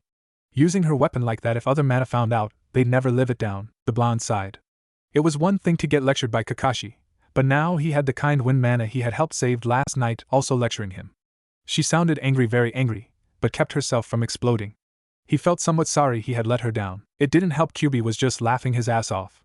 One of these days, he was going to find a way to kill the fox Manna. A scream pierced the air. Naruto recognized the voice. It was Sakura-chan's. With quick motion, he cut himself free from his binding and landed cleanly on the ground. Panicking as he took a running start, he was about to check where the voice had come from when Gwendolyn suddenly told him to stop. What is it? Naruto replied, sounding a bit annoyed. Sakura-chan is in trouble. Something's been bothering me about the test, the wind Manna muttered. In his mind, Gwendolyn looked thoughtful. We can think about it later.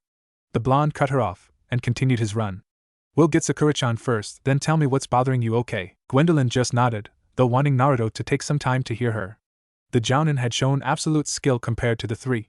Even with alchemic weapons, Naruto had been utterly shown up. It would make sense if the man wanted to see their skills, but there were other means to gain that information.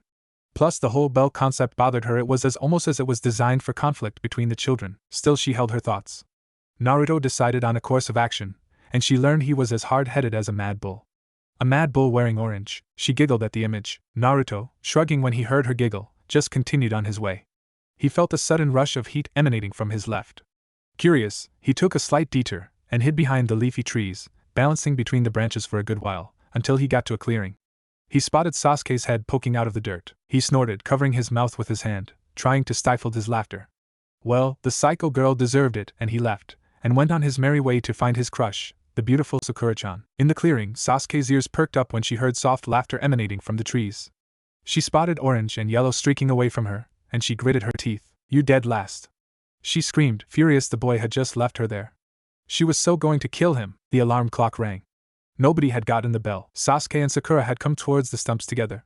The pink-haired kunoichi, who had been hit by genjutsu by Kakashi, had stumbled upon Sasuke's head and thought the worse. The youngest Uchiha had been quite angry at the blonde for leaving her there, and even have the gall to laugh at her situation, forced herself out of the hole. She was covered in dust, looked very mangled, and emanating killing intent that Sakura had not dared approach her when she woke up. When they both had come towards the stumps, where the alarm clock rang, they just sat down, a good space between them. Kakashi smiled. He was carrying a bundle behind him, and the two kunoichis, one disguised as a boy, looked somewhat curious what he was carrying, until the Jounin threw it at them. The bundle cried out suddenly in pain as it impacted the ground. It was Naruto, hog-tied, and if anyone noticed, his clothes were back to normal. He was wandering around the forest, Kakashi stated, looking bored. When he saw the Uchiha suddenly taking out a kunai, looking murderously at the blonde, he raised his hand. Now's not the time for that. I have something to announce. It's about the training. Sakura looked up, while Sasuke growled, and hid her kunai back. She was just going to take a non-lethal stab. Naruto just sweated, feeling the killing intent wash at his back for a good moment. He could guess what Kakashi had tried to stop. Well, I don't see the need for you three to go back to the academy, Kakashi declared. The three genins looked somewhat relieved, until the Jounin finished his sentence. Because all three of you should just quit being ninjas. Everything was explained, the purpose of the test, why they were divided into 3 teams. Naruto hung his head, ashamed. It wasn't because he had failed to reach the conclusion of the test, no one did anyway, but because of his actions just earlier. Hadn't Gwendolyn warned him there was something up with the test, and he just totally blocked her out? He had promised to treat his Manna partners as they were supposed to be treated as partners. Then he does this. If I told you more on you're just human, Naruto sighed, not feeling up to it and sparring Kyubi with insults. His reckless actions were beginning to bite back to him, making him wonder if he just spoke empty words, or if his promises were just dismissible, a prospect he found very discomforting. The wind Manna may have read his feelings, because she was over his shoulder again, tapping it, comforting. She hadn't minded him being selfish. He was somewhat obsessed with the pink brute, so she could understand. Yes, sure, she was somewhat put off when he just disregarded her, but the blonde seemed to take it heavier than usual. You guys, I'll give you one more chance. The Jounin looked at them with his visible eye, seriously. Eat lunch, but afterwards, I'll make the test harder. If you want to continue, eat, but don't give Naruto any. The blonde boy, now tied to a stump, didn't respond, looking down on the ground in deep thought. Sakura didn't bat an eyelash, but Sasuke looked somewhat surprised. She looked towards the blonde, feeling somewhat sorry for him. It's punishment for laughing at a teammate in trouble, Kakashi explained. His eyes narrowed, looking at the three genin with dead seriousness. Anyone who gives him lunch you all fail. Got it? I am. The rules. Here, the Jounin disappeared, leaving the three genin to their own devices. Sakura, already very hungry, dropped her self-control for a moment and dove towards one of the lunchboxes and began to eat. Sasuke took the other one and stealed a look at the blonde, who hadn't raised his head. The smell of food wafted through the air, and Naruto's stomach rumbled. The Uchiha smirked, wondering if the blonde was going to say something. He did, but not until a few moments of silence. I'm sorry, he had muttered. Sasuke blinked. Well, that was the first time she ever heard the blonde apologize seriously, not out of his wits because he was being threatened by sharp, pointy objects. There was a mix of sorrow and regret to his voice, adding more weight to his apology. She appreciated it. Unfortunately, he hadn't actually meant it for her. Naruto's apology was in fact directed towards the wind Manna, who just nodded and continued to tap on his shoulder, assuring, of course, what the last Uchiha didn't know wouldn't hurt her or, more importantly, the blonde. Ironically enough, it was his words that would finally get their genin lives started, and unknown to them, it was the first reaffirmation of their destinies. It's fine, Sasuke muttered in her brooding voice. She still had an image to keep. Without another word, she slowly extended her arm, offering her lunchbox towards the blonde, who looked at her, surprised. Sasuke-kun. Sakura jumped up, looking shocked. Don't, Sensei said. Sasuke cut her off quickly. I don't sense him nearby. Besides, without food, he'll just get in the way. After lunch, let's get the bells together. The blonde looked at the Uchiha for some time, blushing somewhat. The girl was pretty decent when she was like this, but then again, there was a small part of him that wondered, silently, if the psycho girl was just acting kind and offering her food because she poisoned it. Yes, he was silly like that. However, he wasn't really forced into actually finding out if her food was or was not poisoned, as Sakura also offered up her box. The blonde's eyes widened, then smiled. Thanks, he muttered towards the pink-haired kunoichi. The youngest Uchiha just rolled her eyes. She muttered, continued on eating, while she left Sakura to feed the blonde with her chopsticks. A terrifying presence suddenly made itself known, exploding to a cloud of smoke. Sakura dropped her lunchbox, while Naruto, in panic, dropped the morsel he was about to chew, while Sasuke's hands went towards her kunai pouch, ready to stave off an attack that might be coming. You guys! Kakashi's voice boomed, freezing the three genins in their place.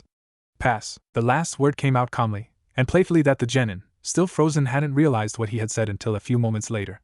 Sakura and Naruto both had a confused expression, and while Sasuke was as well, she kept her expression well hidden behind her facade. Had Kakashi's visible eye smiled. He had enjoyed that little reaction. Wait, pass? But how? Sakura was the first one to speak. She was still confused at the turn of events. Hell, well, there was bound to be a first time, Kakashi stated, relaxing a bit. Unconsciously, that had the effect of relaxing the three genins. The others would just follow what I said. What a bunch of morons. He looked at them, his eyes somewhat going serious. Naruto was reminded of Iruka's face as he was about to lecture them. A ninja must look underneath of the underneath, the Jounin muttered seriously. It is said a ninja who does not follow rules are trash, but you know what? Anyone who doesn't take care of their comrades are lower than that. Naruto looked slightly abashed. The lecture had hit him closer to home than any of his teammates. Sakura looked more excited that she passed, stealing a few looks at the Uchiha, who took a deep breath of relief. The blonde reaffirmed his promise. He swore in silence, promising to treat his Manna partners with more respect. He was definitely going to try and treat Gwendolyn better, as she was the fourth person, or at least the first Manna, who had openly accepted him as he was, acknowledging his existence and worth. He swore to treat her better. I'll be here, as always, to point out your failures. Moron. Shut it, bastard. Naruto thought strongly. He smiled again when the Jounin, his new sensei, Kakashi, raised his arm, giving them the thumbs up. That ends the training. You all pass, he declared, his visible eye smiling. Starting tomorrow, Team 7 will begin its duties, Sakura celebrated, while Sasuke had a small smile. Naruto smiled somewhat, feeling an aura of comradeship surrounding him. Maybe he'd extend that promise to his new teammates as well. After all, if what Kakashi said was right, he was stuck with them. His crush, the passionate Sakura-chan. The psycho girl, Sasuke, who could also be kind when she wants to be, and Kakashi, who seemed pretty cool on his own right. That was until the three left, leaving him still tied up on the stump. Hey! The blonde shouted. Get me out of here! He was ignored. Bye, Sasuke-kun, Sakura declared, looking back at her crush as she ran back home. The youngest Uchiha sighed a breath of relief. She looked towards her new Jounin sensei, who looked blankly at the pink-haired who had left them, and she went on her way. Kakashi continued to follow. What do you want? Sasuke growled. She didn't like being followed, even if it was her new teacher. I'm just wondering how long you think you can just disguise yourself, Uchiha Saki, the Jounin replied. The young Uchiha glared at him, her eyes roving around to see if there were any listeners. Don't call me that, the Uchiha growled. Who did the Jounin think he was, calling her by her real name out in the open? If you compromise me, I'll tell the Hokage. Yeah, I know, Sasuke-kun. Kakashi waved his hand. No one was listening, and no one heard, so don't worry your pretty little head off, HN Saki muttered. She looked towards the Jounin. When you brought that blonde pervert back, did you confiscate his weapon? Nope, it disappeared when I knocked him out, Kakashi replied truthfully. Why interested? I wanted to learn where he got his weapons. A card deck that acted like a whip, and a short weapon that transformed to a spear, strange as he never gotten such weapons during the academy. Think they'd help with your ambition? The Jounin asked, shaking his head. We're ninjas. We keep secrets, Sasuke-kun, and Naruto probably has his. You best well know this since you have your own. Considering that perverted blonde knows mine, I think I deserve to know a few of his secrets, Saki replied darkly. Kakashi stopped on his tracks, his eyes widening. When? 3 days ago, the Uchiha replied. At night in my house. Didn't you blow yourself up practicing a jutsu? The Jounin asked. Like I'd actually make a mistake using fire jutsu or even try practicing inside the house. She rolled her eyes. Kakashi nodded. That made sense. Why would an Uchiha, whose primary elemental affinity that was fire, who also had enough chakra to unleash a powerful fireball at him earlier, would try and actually pull off a fire jutsu inside their house? The only explanation was Naruto. Factoring him, along with the way Kakashi's mind worked after reading many Ika books, he imagined a completely accurate reason how the blonde boy knew how the last Uchiha was a girl and why Saki seemed very pissed off at the blonde yesterday. Wait a minute, 3 days ago, other than the supposed accident at the Uchiha's current lodgings, there was another incident that had happened later on. Naruto's apartment caught fire. Was that your doing?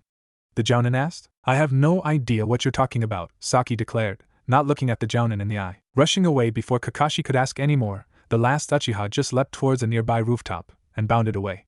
The Jounin had been tempted to follow, but stood his ground, looking at the sky with some wonderment. Grabbing his book out of his pouch, he began to skim the pages where he left off, and then continued to read. He giggled, making his way back to Hokage Tower. The team was volatile at best. Uchiha Saki, or Sasuke as she calls herself, the last surviving Uchiha, who also apparently inherited her mother's temper before she settled down with Saki's father, Hirono Sakura, coming from a civilian family, though does have shinobi blood in her and had a big crush on the last Uchiha, and finally, the blonde alchemist, Uzumaki Naruto, who seemed to know how to light fuses of the Uchiha. Well, at least his team was interesting, he thought, before he giggled at another passage. Good gods, Naruto hated being a ninja. Or at least, hated being a genin. As he pulled out a few weeds along with his teammates, Hirono Sakura and Uchiha Sasuke, whose real name is Saki, which Naruto has yet to find out, he wondered why the hell he was given such a damn awful and hard test by that Jounin Kakashi if this is what they were going to do. Pull weeds, babysit, walk dogs, D-rank missions? Ha! More like frigging chores. Plus that bastard Kakashi, who had not even trained them at all, still appeared late during morning meetings. He'd almost appear in the afternoon times, was just reading some orange book, giggling like an idiot under the shade of a tree while the three were sweating under the great big ball of fire they called the sun. This was not the life Naruto had been expecting. He imagined knocking off a few bandits, escorting pretty princesses or lords, transport precious items from one place to another, and here he was, pulling some damn weeds. Moron, you're pulling out vegetation. Naruto seethed, not caring until Sakura did the honors, and slapped him behind his head, saying, You idiot. That's not weed you're pulling. Sorry, Sakura-chan. Naruto grinned back towards the girl, appreciating the love tap she just gave him. Gwendolyn just sighed. One of these days she'd have to set up her partner with someone more worthy. Someone nice, gentle, caring. Somewhere else, Hinata sneezed. Dismissed, Kakashi declared after they have returned to the Hokage's office to receive their pay. Naruto shouted with glee, finally free from these awful missions, and ran out of the office, imagining himself much later, when his day really starts. Kakashi's training exercises were pretty boring, and although he claimed to be doing this to help bring the team closer together, Naruto wanted more. Kyuubi had given him a taste of what hard training felt like, and plus the promise with his new Manna partner, he wanted to be quickly competent with his spear as with his cards. Moments later, the blonde genin was in a forest clearing, in between two training grounds. Grabbing his fate cards, he took 2 blank cards along with his own card, poured energy in it. The result was the 2 blank cards becoming copy of his cards, and when he put those cards back in the deck, 2 of his copies emerged. Time for training, I see, Gwendolyn stated. From the blonde's shoulders, she emerged, glowing, and growing in size until she was similar to the form she had used when Naruto and her fought back in the corridor of the wind, spear in her hand. Yeah, Naruto smiled, his card still on his hand. As usual, I'm with the bastard, Kyuubi sniffed, annoyed. I'll be training with Gwendolyn-cha. The wind Manna bopped Naruto's head gently, but with enough force to convey her displeasure. That clone, and the original Naruto grimaced as they felt the top of their heads stinging. Gwendolyn-sensei, she corrected the blonde, her eyes narrowing. Sorry, Gwendolyn-sensei, the clone declared, smiling sheepishly. And I'll gather materials, the third clone declared. The setup was something Kyubi had designed a week ago, when Naruto had realized he didn't exactly want to just do boring teamwork nourishing exercises and stupid D-rank missions only each and every day. Kakashi's survival test only convinced the blonde boy one thing: he wasn't strong enough yet. Kyubi laughing, Gwendolyn being embarrassed, being faced with the punishing thought that he had just disregarded his partner's thoughts even after promising he wouldn't. The blonde genin knew he didn't want to experience that day again. For the past week, Naruto had been using Jade Shift, a very peculiar skill that Kyubi taught him first. It was potentially deadly, both for and against the user. Put it simply, it made a clone of himself, but more importantly, a clone so very well connected that whatever the clone experiences, Naruto does as well. If a clone gets injured, Naruto gets injured. If a clone spots something the original hadn't, the original would see it. The connection was so close that even death blows will feel like death blows. It won't, thankfully, result in death, but Kyubi had warned not to even try getting hit by one. In combat, it's restrictive, if not complex. One cannot just foolishly send clones to attack an enemy. The Battle of the Corrupted Wind. Manna had taught the blonde that responsible usage of his clones was the best way to go, and he hated that little fact since he had discovered it. It was one of the coolest skills ever.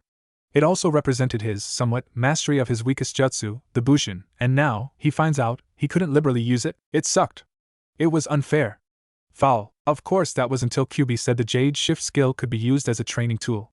The self-proclaimed Great Manna of Chaos had explained that the clones and original were so closely connected. He was actually talking about the skill bending time-space watch Makalit, and something Naruto didn't fully listen, that if he trained one of his clones with different techniques and forms, he would remember it.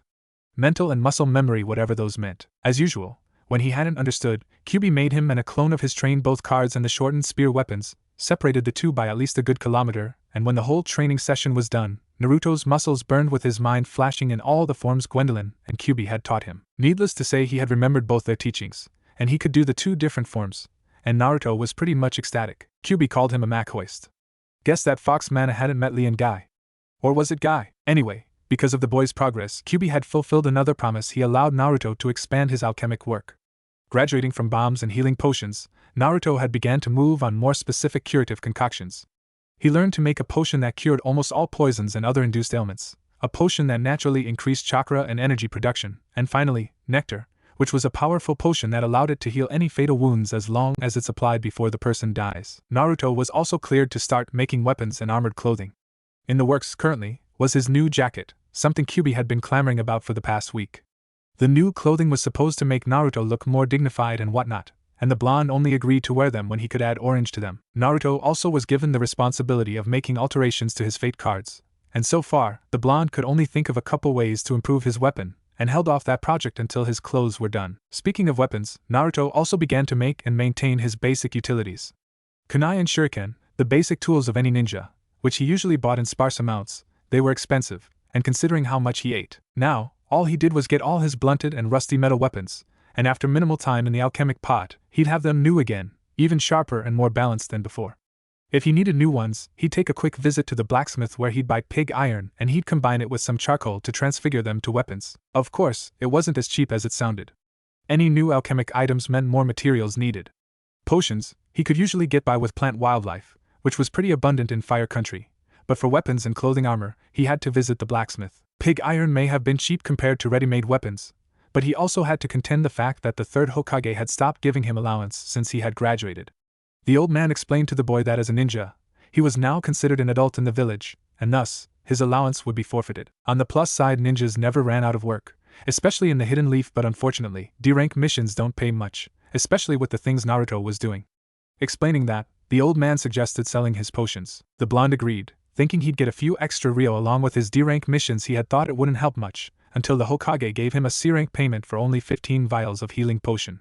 And they weren't even large vials too. Getting that much money, it afforded Naruto to buy even more materials. He could pay his water and electric bills easily, and he would never go hungry anymore, or at leash not always leash Irika on getting free ramen. Ever since that day, Naruto made 3 clones, one to train his usage on his fate cards, one to train with Gwendolyn, and the other to gather materials for synthesizing healing potions. Unbeknownst to him, his training scheme had made him avoid a very curious and quite forceful kunoichi. Uchiha Saki scanned the streets, watching out for anything orange or yellow. It's been a week, and questions she had wanted to ask Naruto had been festering inside, bubbling with anticipation, and stashed with failure. She could never corner the Uzumaki genin alone. So many questions she had wanted to ask, so much to learn. Yet, every time they would finish their missions, the blonde would run away, never to appear until the next day. The young Uchiha had went, at first, towards Naruto's apartment, which she had burned down. No luck, there was nothing to indicate the blonde had returned there. Actually, there was no evidence the place was actually being occupied anymore. She asked questions in that sector, wondering if anyone had seen the blonde. They responded negatively to her question and to Naruto's name, much to her curiosity. Realizing inquiries were going nowhere, she went and searched all ramen restaurants and stands. Naruto was a self-proclaimed ramen addict, and she, surprisingly, couldn't find Naruto anywhere. Of course, Saki could try and talk to the blonde in the morning, when they first meet. Kakashi pretty much arrives late, but she was held back by the notion that the blonde wouldn't be too accommodating. Threatening him was rather useless, especially in front of Sakura, as he may spill the beans about the Uchiha's true nature, and she wouldn't have that. Another alternative was to wait the whole day to look out for him, but she couldn't cut her training time. Her brother wasn't getting weaker, she told herself. Kakashi's team exercises weren't exactly demanding or taxing her in any way, and it annoyed her to no end. She needed more power and skills to kill Itachi. Distracting her from her thoughts, she spotted a blonde figure walking down the streets, and she was about to celebrate her success when she just realized it was just another fangirl of hers. What was her name? Piglet? Saki sighed, realizing that today was another mission failure. Her thoughts scrambled as she went back towards her residence. There was another day, another time, as she always said to herself for the past week. Unfortunately, her thoughts were not as comforting as it was before. Every passing day she was somewhat desperate in finding the blonde and interrogate him about his weapons and to get back at him for making her search for him. Wow, we look cool. The third Naruto clone looked solemn as the original Naruto and the second Naruto clone began to spar against each other. It was already evening.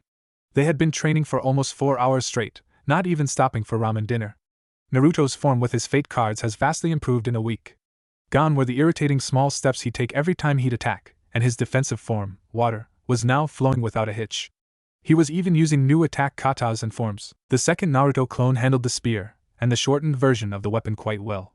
In fact, Gwendolyn was smiling widely, seeing her teachings being used correctly. Finally, she can forget all the nightmares Naruto had induced when he first used her weapon in combat against the Jounin, and cheered the boy on, in a dignified manner, of course. The spar looked spectacular, but all present knew it was nothing but a show. What the original Naruto and second Naruto clone would use, the other would dodge cleanly. They knew each other's attacks, and they knew what they'd use, making the whole fight rather pointless. But it did serve its purpose. It allowed Naruto to use both weapons and their forms in combat. Any flaws, Gwendolyn, Kyuubi and the third Naruto clone would point out. Good, Gwendolyn declared as the two Narutos separated from themselves. Let's call it a day, shall we? Another week passed. Haruno Sakura asked her crush for a date, only to be turned down.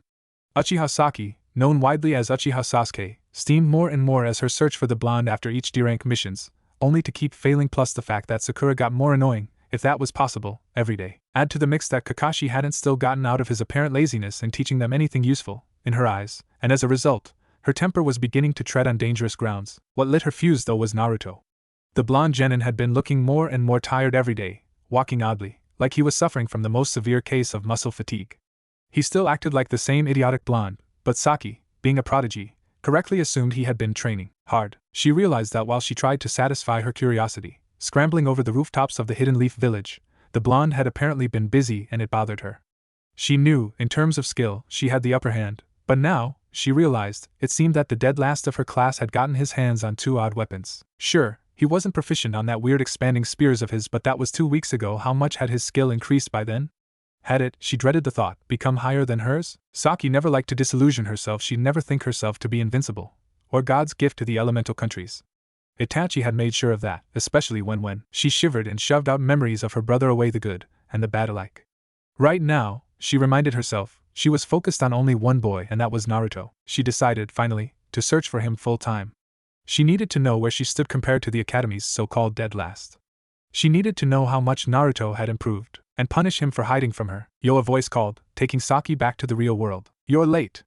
Sakura and Naruto shouted towards their Jounin-sensei, pointing an accusing finger on him. Great wonder what Jounin late wonder's excuse is today, the Uchiha thought before donning the brooding avenging mask of Uchiha Sasuke, and said nothing. Kakashi didn't disappoint. I was on my way when I came across a black cat. Liar! I hate D-rank missions, Naruto declared, earning a small smile from Kakashi, hidden behind his mask, behind his orange book. Just earlier, Team 7 was assigned to walk a minor lord's dogs. He had an impressive array and breeding, declaring boldly that any dog he owned was either a champion or from a lineage of champions. The shinobis present were not impressed. Inuzuka dogs were definitely stronger and bigger, and, their opinion, more beautiful than these dogs. Plus, they were extremely well behaved and trained. Unfortunately, these dogs were not, as the blonde genin would attest to later. Hoping to impress his crush, Naruto went and grabbed as many leashes as he could, and began to make a complete fool of himself. His muscles were already overworked and tired, so the dogs had no problem overpowering him as they began to drag him everywhere, including a training area filled with landmines. Saki had winced as she felt and heard each explosion, punctuated by a shockwave. The blonde had screamed after each explosion, and the youngest Uchiha felt some satisfaction, hearing the blonde yelp in pain. He deserved it, she had thought. Ma, Kakashi declared, placing a bookmark on the page of his orange book, before closing it. Let this be a lesson for you, Naruto.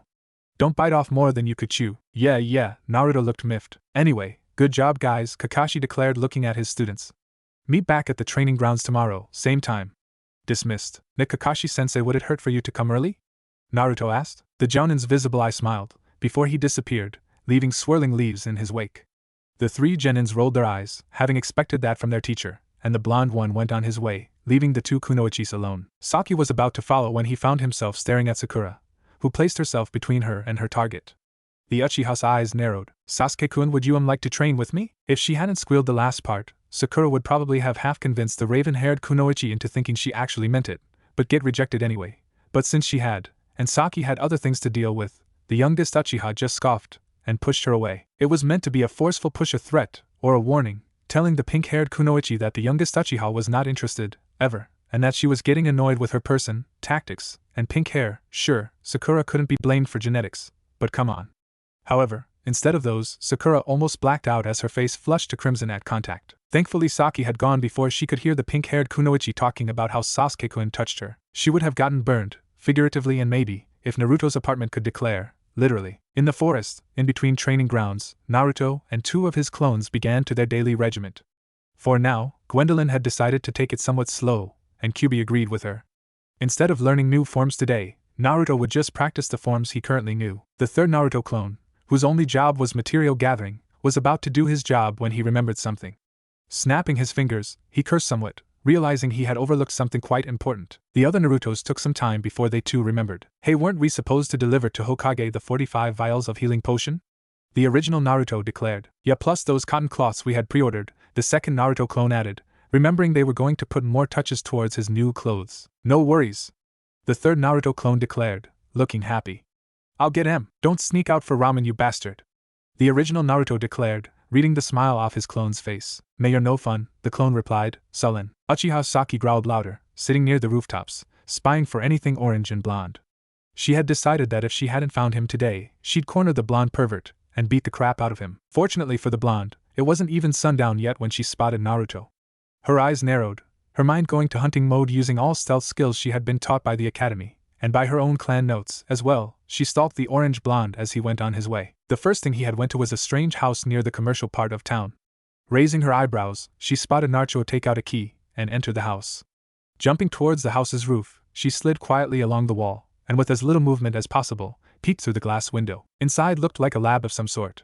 There were vials everywhere, and other strange glassware. Some pots littered around the room, boiling in strange liquids. Naruto was pouring those liquids into small vials, and putting it delicately in one of his bags. What the hell is going on? Saki wondered. She slipped into the shadows when Naruto exited, and she followed him towards the Hokage's tower.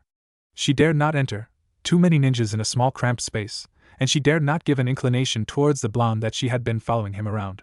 Instead, she just waited and waited. YTA! Naruto's shout announced his presence after a few minutes, now leaving the tower. Jumping up and down, he looked towards his frog wallet, and it was filled full with paper bills, some sticking out of the opening.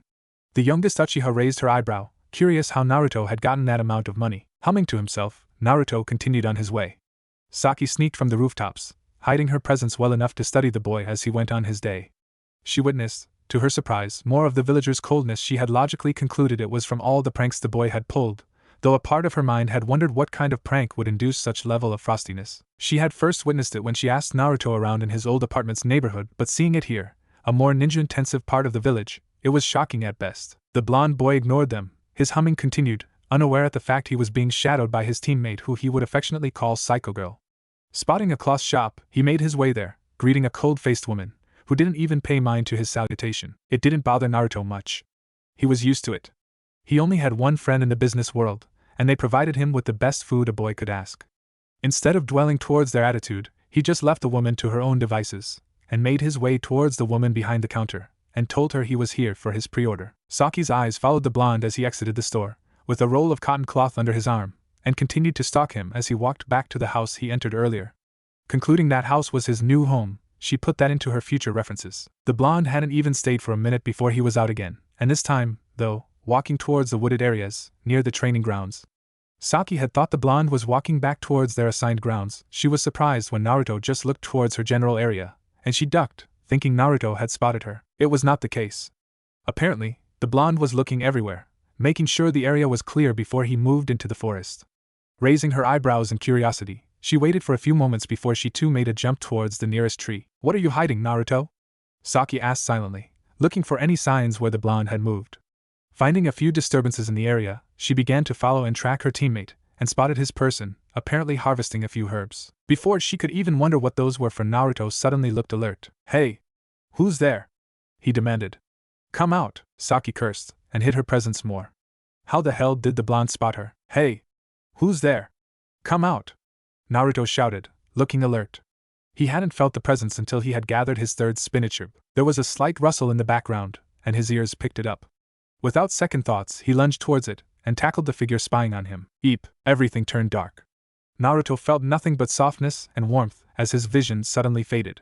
He scrambled, trying to free himself. Whoever he caught, he was good to trap him. Hyuga Hinata's face became flushed as she felt Naruto's hands all over her, his head digging in her stomach, his spiky hair tickling her chest. She didn't know what to do. One moment she had been gathering some spinach herb for her healing bombs, when she spotted her crush. Not wanting to show herself, she hid behind the bushes, where he discovered her, tackled her, and somehow caught his head inside her jacket. Uchiha Saki looked torn. Her chest suddenly started feeling somewhat funny, seeing the spectacle on the ground. Naruto seemed to be struggling to get inside the poor Genin's jacket, and the Hyuga heiress herself seemed more than accommodating, letting him touch her like that. She had no idea what to feel at that time, so she settled on anger. Anger at herself for panicking needlessly as she thought the blonde had spotted her, and righteous anger of seeing a boy feel up a girl. Yeah, that's it. Nothing more than righteous anger. Finally, freed from the tricky trap his enemy just sprung him, Naruto was about to unleash his mad skills, as he described it, when he spotted a pale-eyed Kunoichi laying still, her face washed in happiness. "Wait a minute, a girl?" Naruto's face flushed as he realized what the soft things he had been touching for a moment, his nose spurting somewhat as his imagination got a bit wild. "Sorry," the blonde declared, offering his hand to help the girl up. "Sorry, I thought you sprang a trap or something." Hinata took the hand, somewhat disappointed that her touching session, one-sided, with Naruto was cut somewhat short. Not that she'd admit it. Naruto saw her disappointed face, and panicked. Thinking she was deciding whether to hit him or not, a defensive instinctual habit he had developed over wooing Sakura over time, because he did something perverted, accidentally, he'd add, he tried to change the subject, something that would spare him from receiving hits. "Hey, I know you," the blonde recalled.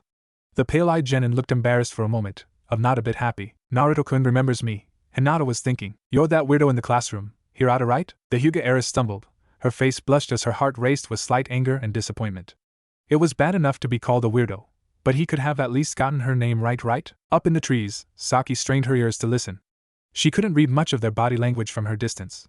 She knew, of course, like everyone in class who wasn't as dense, mainly that drooling pervert, Kiba, and the blonde teammate of hers, that the Hyuga heiress had a very bad crush on the boy, so bad that she had once fainted in his presence. "It's Hinata," she stuttered. "Ah, sorry, Hinata-chan."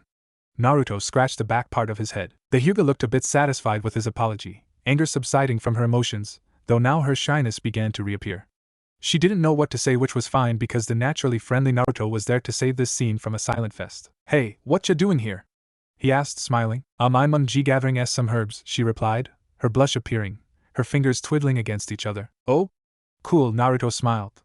"I'm doing that too." What kinds of herbs?" "Spinach herbs, mostly." "Ah, really?" "Yeah, making some healing stuff from them." Hinata's eyes widened. Her hands opened her jacket, somewhat forgetting she's gracing someone's company.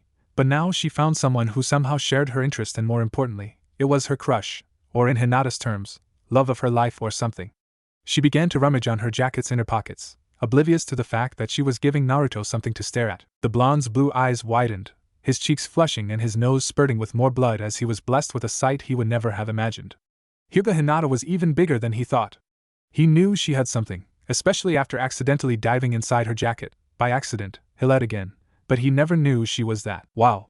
That's all he could think. Wow. Saki, who had slowly been approaching, found herself angry as the blonde began to ogle at the Hyuga heiress.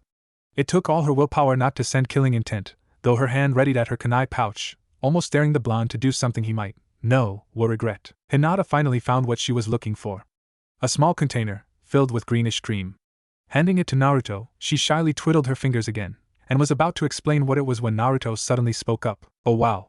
Is this a cream made from spinach syrup? Why yes, the shy girl replied. Did you make it yourself? Why yes, the girl repeated. That's awesome, Naruto declared, smiling widely, though he frowned as he noticed the faint smell of the cream. I mean, it's not as good as the good old healing potion, but Hinata's eyes went down. And not good. Hey, Naruto felt guilty. I didn't mean it that way, Hinata-chan. Look here. Diving his hands towards his pockets, the blonde took out a small vial of bluish healing potion and handed it to her. That's my healing potion, the blonde explained. It has spinach, blue flower petals, and some water. Hinata's eyes widened. She was no expert when it came to medicine, but because her own cream was very close to the recipe Naruto had just given her, yet the smell of the spinach is stronger, even in liquid form. What's the flower petal for? She asked. I think it enhances the innate trait quality of the spinach, Naruto replied, not really knowing what he just said. The bastard fox said the same thing when Naruto asked what the petal was for when he first started to mass-produce healing potions. If he had asked what the innate trait of spinach was its healing properties, he probably would have gotten it. Hinata did get it though. The cream was a recipe that her mother had passed down to her before her untimely death. Before she died, her mother had said to the young Hinata that a special friend gave her the recipe, though admitted that it was far from perfect. However, this potion. The pale-eyed genin suddenly struck her arm with her fingers, shivering slightly as she felt her attack ruptured some blood vessels as she overloaded them with chakra, took the vial, and opened it. She took a slight sip and was surprised suddenly when the wound stopped throbbing. This potion, Hinata's eyes widened. It could even heal Juken strikes? Not even her cream, even in a drinkable stage, could do that. Naruto had perfected the recipe that her mother had given her. How? Naruto, lost as he didn't know anything about Juken attacks, just translated her awe as unbelievable praise. His cheeks reddened not because of something perverted but because he felt very happy being given a compliment, no matter how wordless it was. He scratched the back part of his head with a wide smile. And Naruto-kun, this potion is great, Hinata declared. Of course it is. Naruto pointed at himself. I'm the great Uzumaki Naruto, kick-ass alchemist and future Hokage. There was one word that caught her ears. Alchemist? Oh yeah, Naruto smiled, feeling even prouder. My mom was one found out the day I graduated when The story of him stopping Mizuki had been sealed off records. The Hokage had told him the morning after he was given his forehead protector. The old man asked him not to brag about it, as it could spell trouble for the blonde boy. He did steal the scroll, even if he was coerced into doing so, and Naruto promised he wouldn't. Then, he opens his big mouth and almost declared it to the world, well, a girl, but fortunately for him, Hinata was more interested in Naruto's lineage. Why, your mother was an alchemist? The Hyuga asked. The blonde nodded. One of the best I heard. So that explained it, Hinata thought. Alchemy, a very shrouded science according to the academy, but pretty much well known, though forbidden to be spoken aloud, in the Hyuga clan. It dated back in the creation of the clan. Alchemy and Manna had been an instrumental part of giving the Hyugas their bloodline, which in turn they would perfect over generations. Not much was known about the specifics of it, as the scrolls were forbidden to be opened, sealed in a hidden location that only the clan head would know. Hinata's mother was very interested in alchemy, and being the wife of the Hyuga clan head made the information accessible to her. The potential to create life-saving medicines cheaply and quickly was one of her passions as a medic. She discovered the healing properties of spinach through experimentation, when the herb was just used as a cheap vegetable for meals, and with her friend, made a recipe that would be used as an analgesic that would coat the wound, enhancing the body's natural healing abilities. Her mother had told her many stories about alchemists, and there was a time when Hinata too dreamed of becoming one. Naruto-kun, Hinata looked at the blonde with a smile. That's great. I am sure you'll make a wonderful alchemist. Hey, Naruto scratched the back part of his head shyly. Too many praises for one day, he decided. I guess I'm on my way though. I made a pact with he paused. Kyuubi was still a secret he'd want to keep. I made a pact with a wind Manna already. Hinata blinked. Wanna see her? The blonde asked, grinning at the girl's surprised look. Sure. Later on, Hinata and Naruto had reached the clearing. The girl noticed two more Narutos resting under the tree and she spotted their shadows, prompting her to wonder where the blonde had learned Kage Bunshin. She assumed it was, while a beautiful woman with wings on her hips looked at the blonde leading Hinata with a hint of annoyance. Naruto, you ought to be more modest, Gwendolyn sighed. Talking about your abilities, or even about your lineage so easily could be your downfall. Gwendolyn-chan. Sensei, she's Hinata, my classmate. Naruto declared. She's pretty cool too, she's doing some synthesis as well, showed me her cream, which was pretty cool considering it didn't use the recipe I had. Even so, Hinata was lost in the argument, wondering for a moment who the beautiful woman was. For a wild moment, she imagined the woman to be Naruto's lover, and she slowly felt her chances with her crush, in Hinata's terms, love of her life, lower, but when the blonde called the woman sensei, she recovered, if somewhat. I'm sorry for I intruding, Hinata declared as the two began to argue a bit. She bowed her head. I don't want to cause trouble to end Naruto-kun. So please. Gwendolyn and Naruto stopped on their tracks, with the wind Manna looking at the girl with surprise. She suddenly smiled, thinking the girl carried herself well. Don't fret much, child, Gwendolyn declared, looking serene. Her aura had a rather calming effect on Hinata. I am Gwendolyn Silverlance Wind Manna. Hyuga Hinata, the kunoichi introduced herself with a respective bow. And she has manners too. Looks like Gwendolyn found someone she could set Naruto up with. Please take care of my partner, the Wind Manna. I know he's rather a handful. Hey! The three Narutos complained, making Hinata giggle. But he's a kind young man, Gwendolyn finished. I will try. Hinata smiled happily.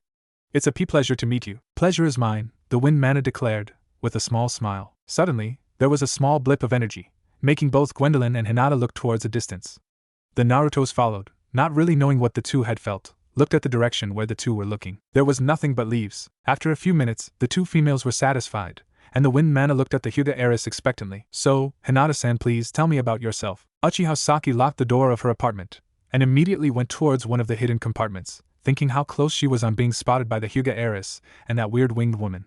The youngest Uchiha had approached them dangerously close to gain more info about Naruto, and it paid off. So Uzumaki Naruto was a bloodline alchemist.